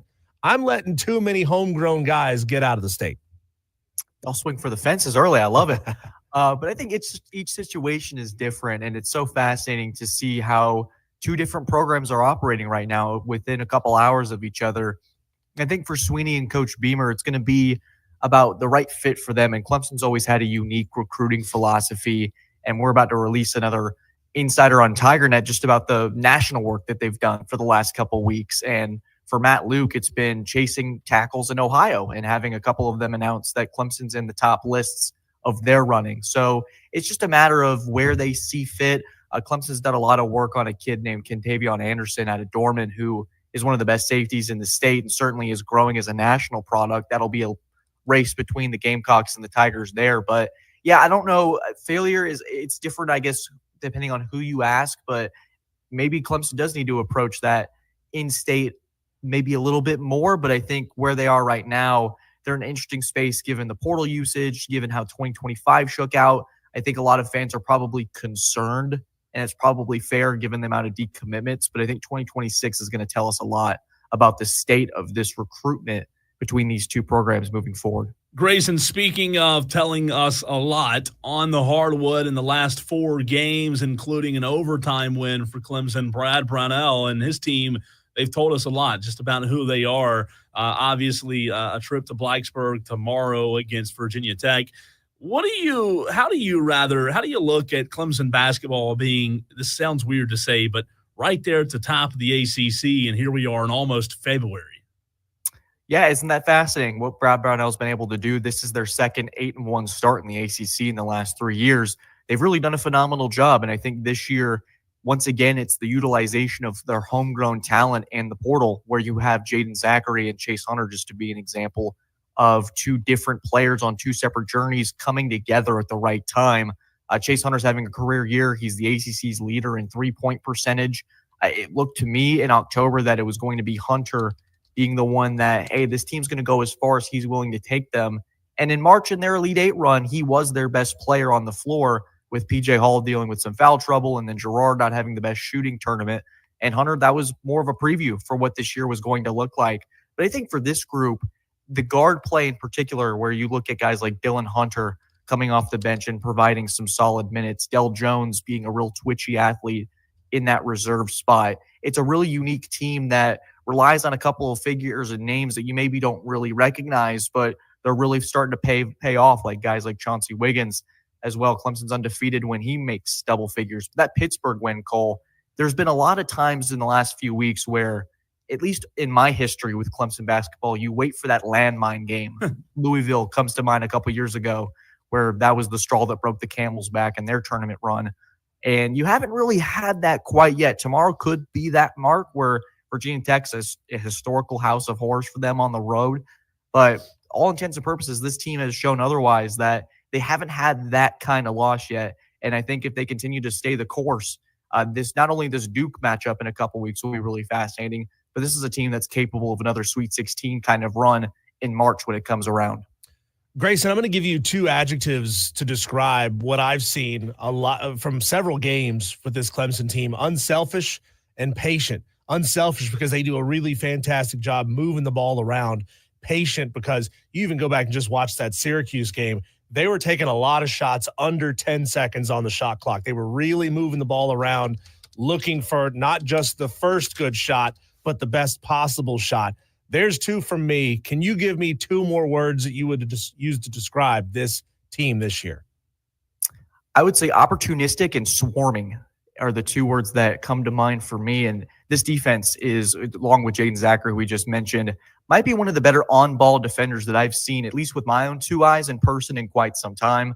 There's going to be one on each team. And I think that guard play down the stretch is going to be important, where you have two different styles of Chase Hunter can do more of the offensive workload. And then you have Jaden Zachary, who can guard your best player on the other end and have a lot of success with it. And then opportunistic, really the shots against Syracuse, you mentioned waiting for the right opportunity, making that extra pass. There's that characteristic that Brownell very it materializes on each possession, and it feels like there's not many wasted shots with this offense. So this group is doing the right things. They're very detailed. If I could add a third one on this, and for me, when we talked about earlier about that loss where you really scratch your head at the end of the season, we haven't quite seen that yet.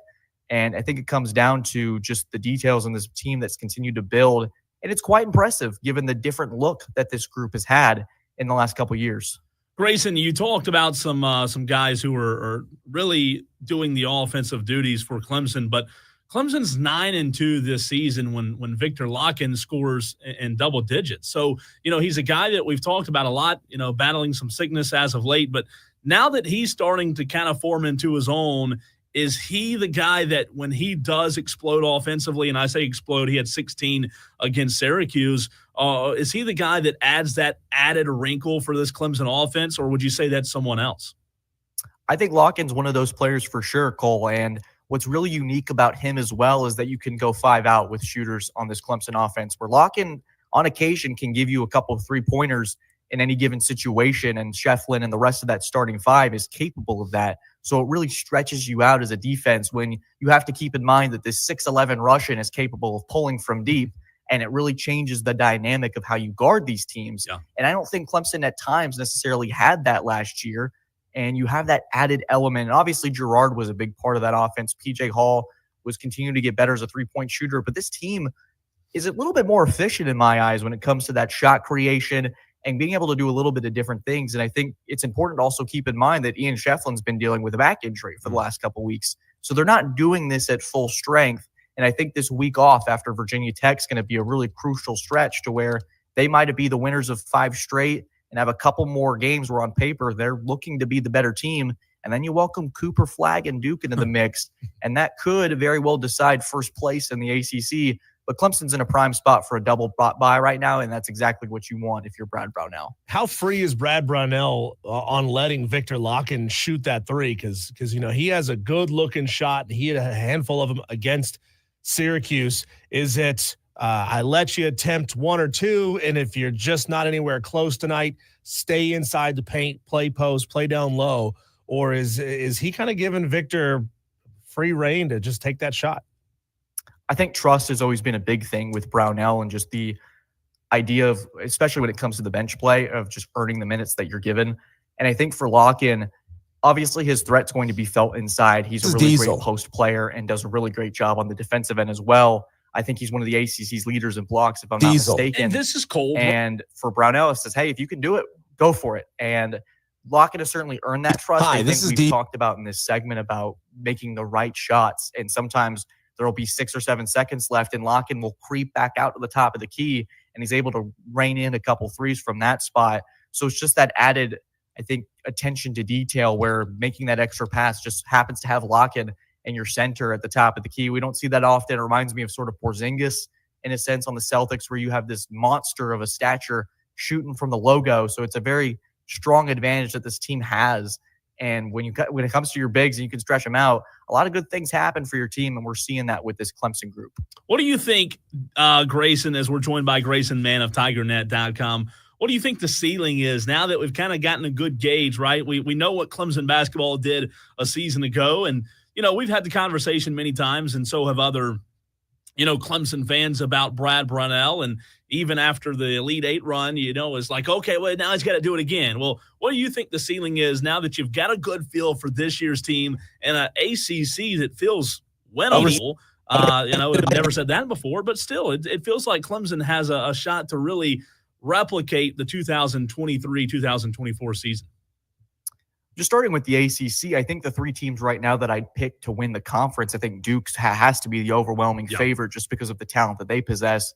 But I wouldn't count out a team like Louisville and Pat Kelsey, who's done an excellent job in his first year there. And then Clemson could very well sneak in there. The ACC tournament hasn't been particularly friendly to Clemson, but I think for this group, it's tough, Cole, because in the tournament, an Elite Eight run is really tough to replicate. But I think for this group, and I've said it on multiple outlets already, I do think this group has the potential to be better than last year's. But it's a problem when the result technically has to be a Final Four bid to be better than the last one. But I think this is a group very well capable of winning a couple games in the NCAA tournament. It's just if they can replicate this success right now, and basketball is all about being hot at the right time. This group doesn't remind me of, they have to be hot from deep to be able to do this. It's a group that's really efficient in a lot of areas that's made them successful. Grayson, the basketball team's trying to stay hot. The baseball team's just trying to have fun. Eric Bakich talked a lot about just trying to make this season as fun as possible for his players. He talks about how players are able to play more free when they're out there having a lot of fun. We know that they've had that tie-in with the Savannah Bananas. Are we going to see like hijinks in the dugouts? Are we going to see like Mr. Baseball lighting guys' shoelaces on fire? I mean, how's Eric Bakich going to sort of balance that fun with getting his guys focused when it's time to focus? Right, and classes in session. Spring training has begun this weekend.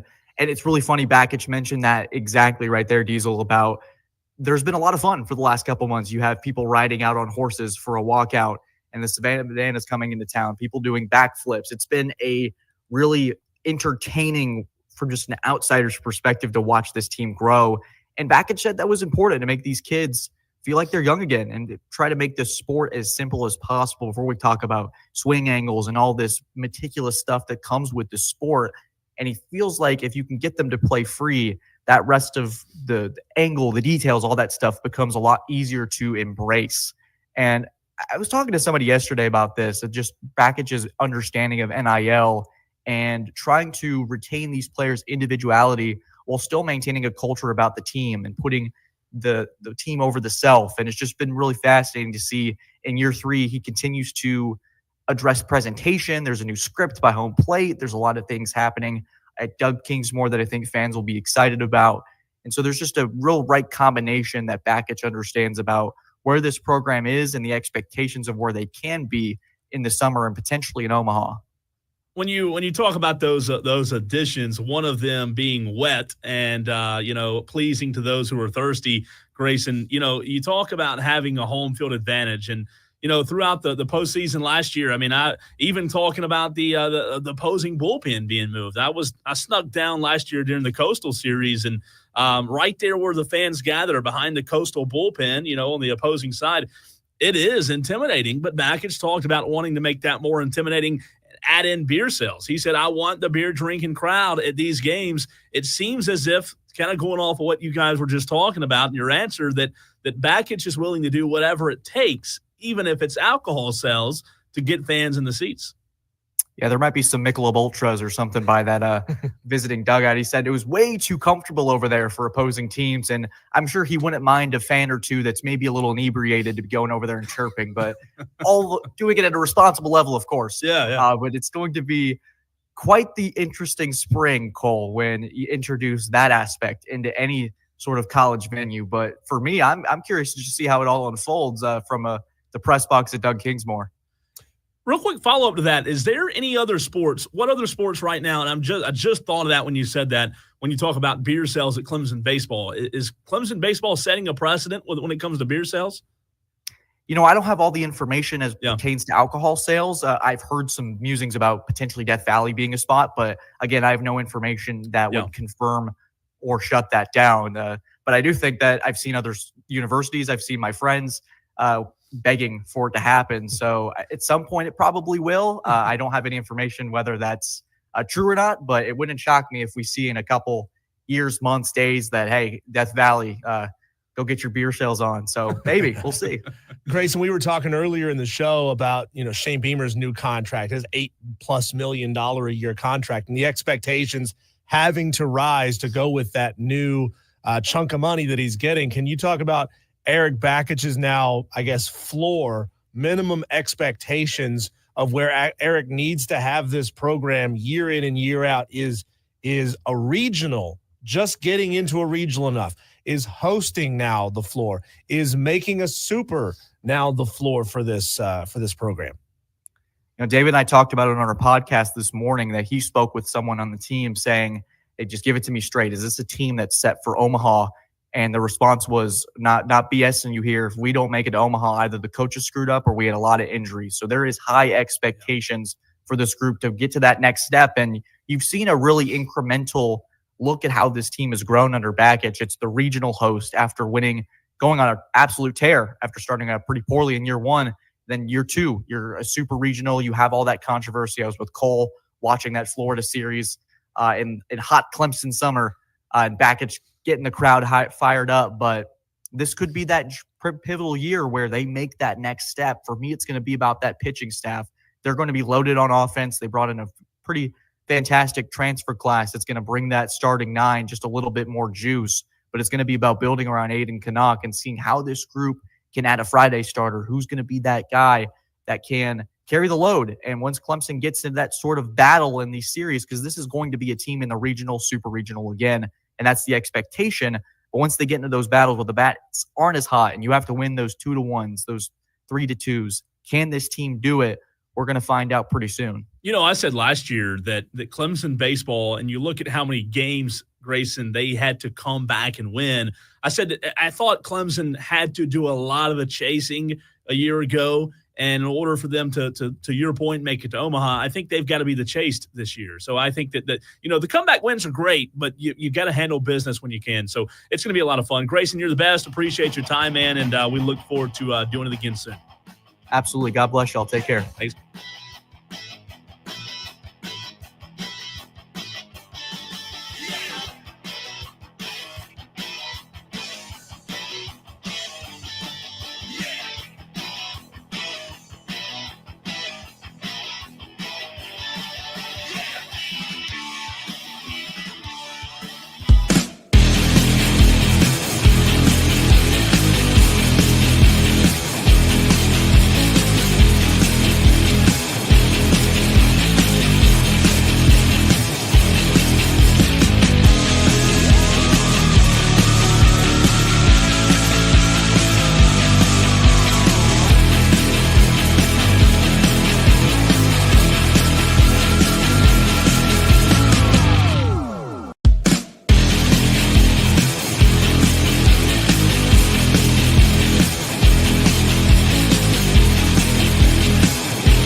All right, I've got a stat, Diesel, that I want to give you, Tolos.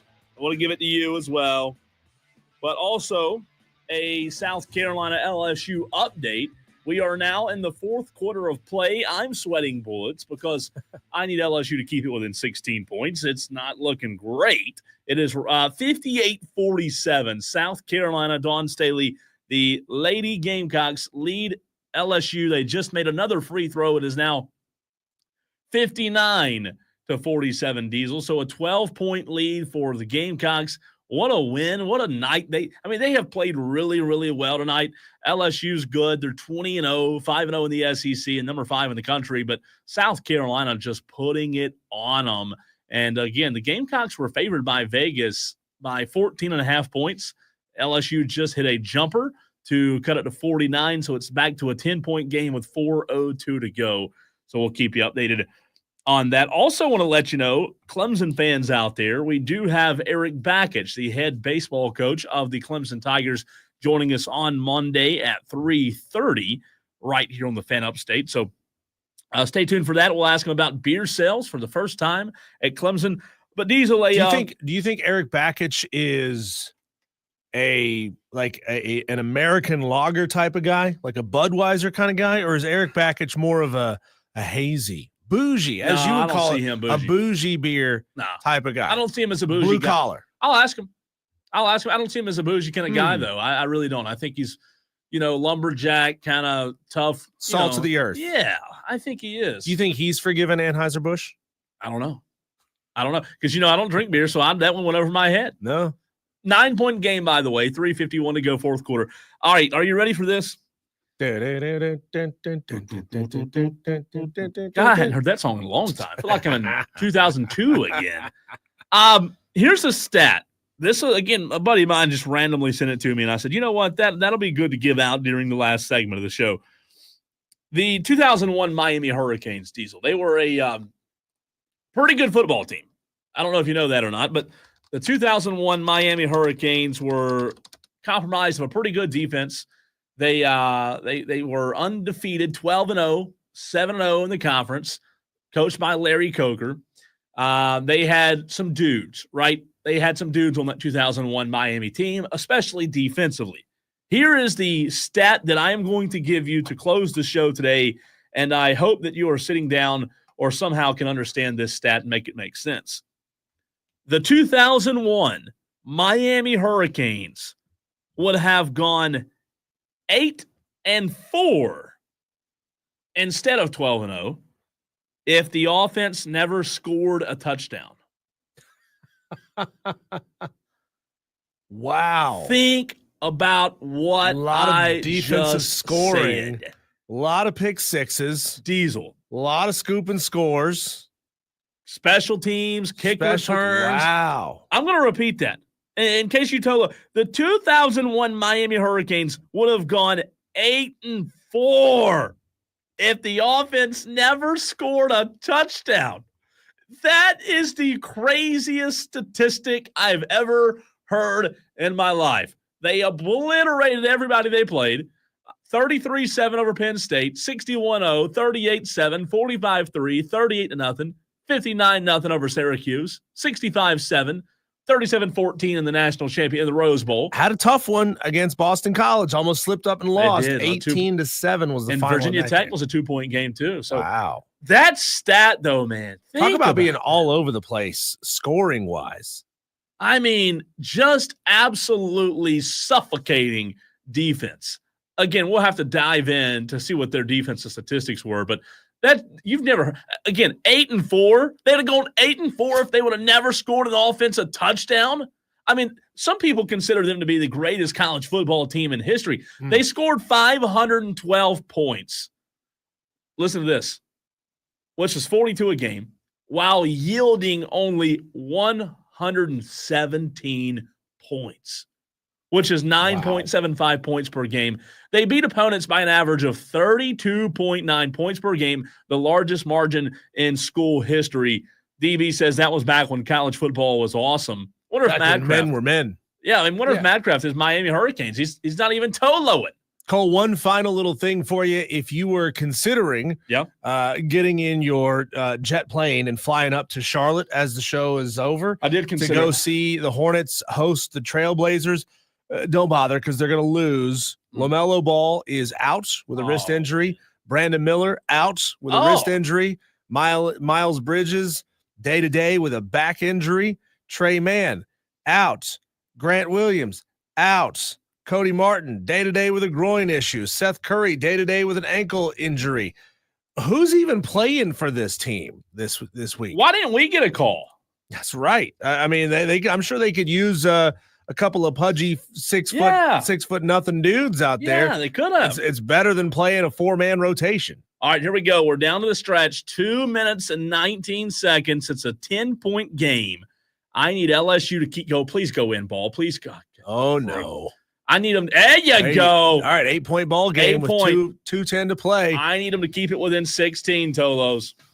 Wire to wire, Diesel and Cole Bryson. Check out the podcast anytime, anywhere on the free Odyssey app. The whole show will be uploaded for you momentarily as we wrap things up here on the Fan Upstate. You can also check it out at thefanupstate.com. Back on Monday, Eric Backus joining the show.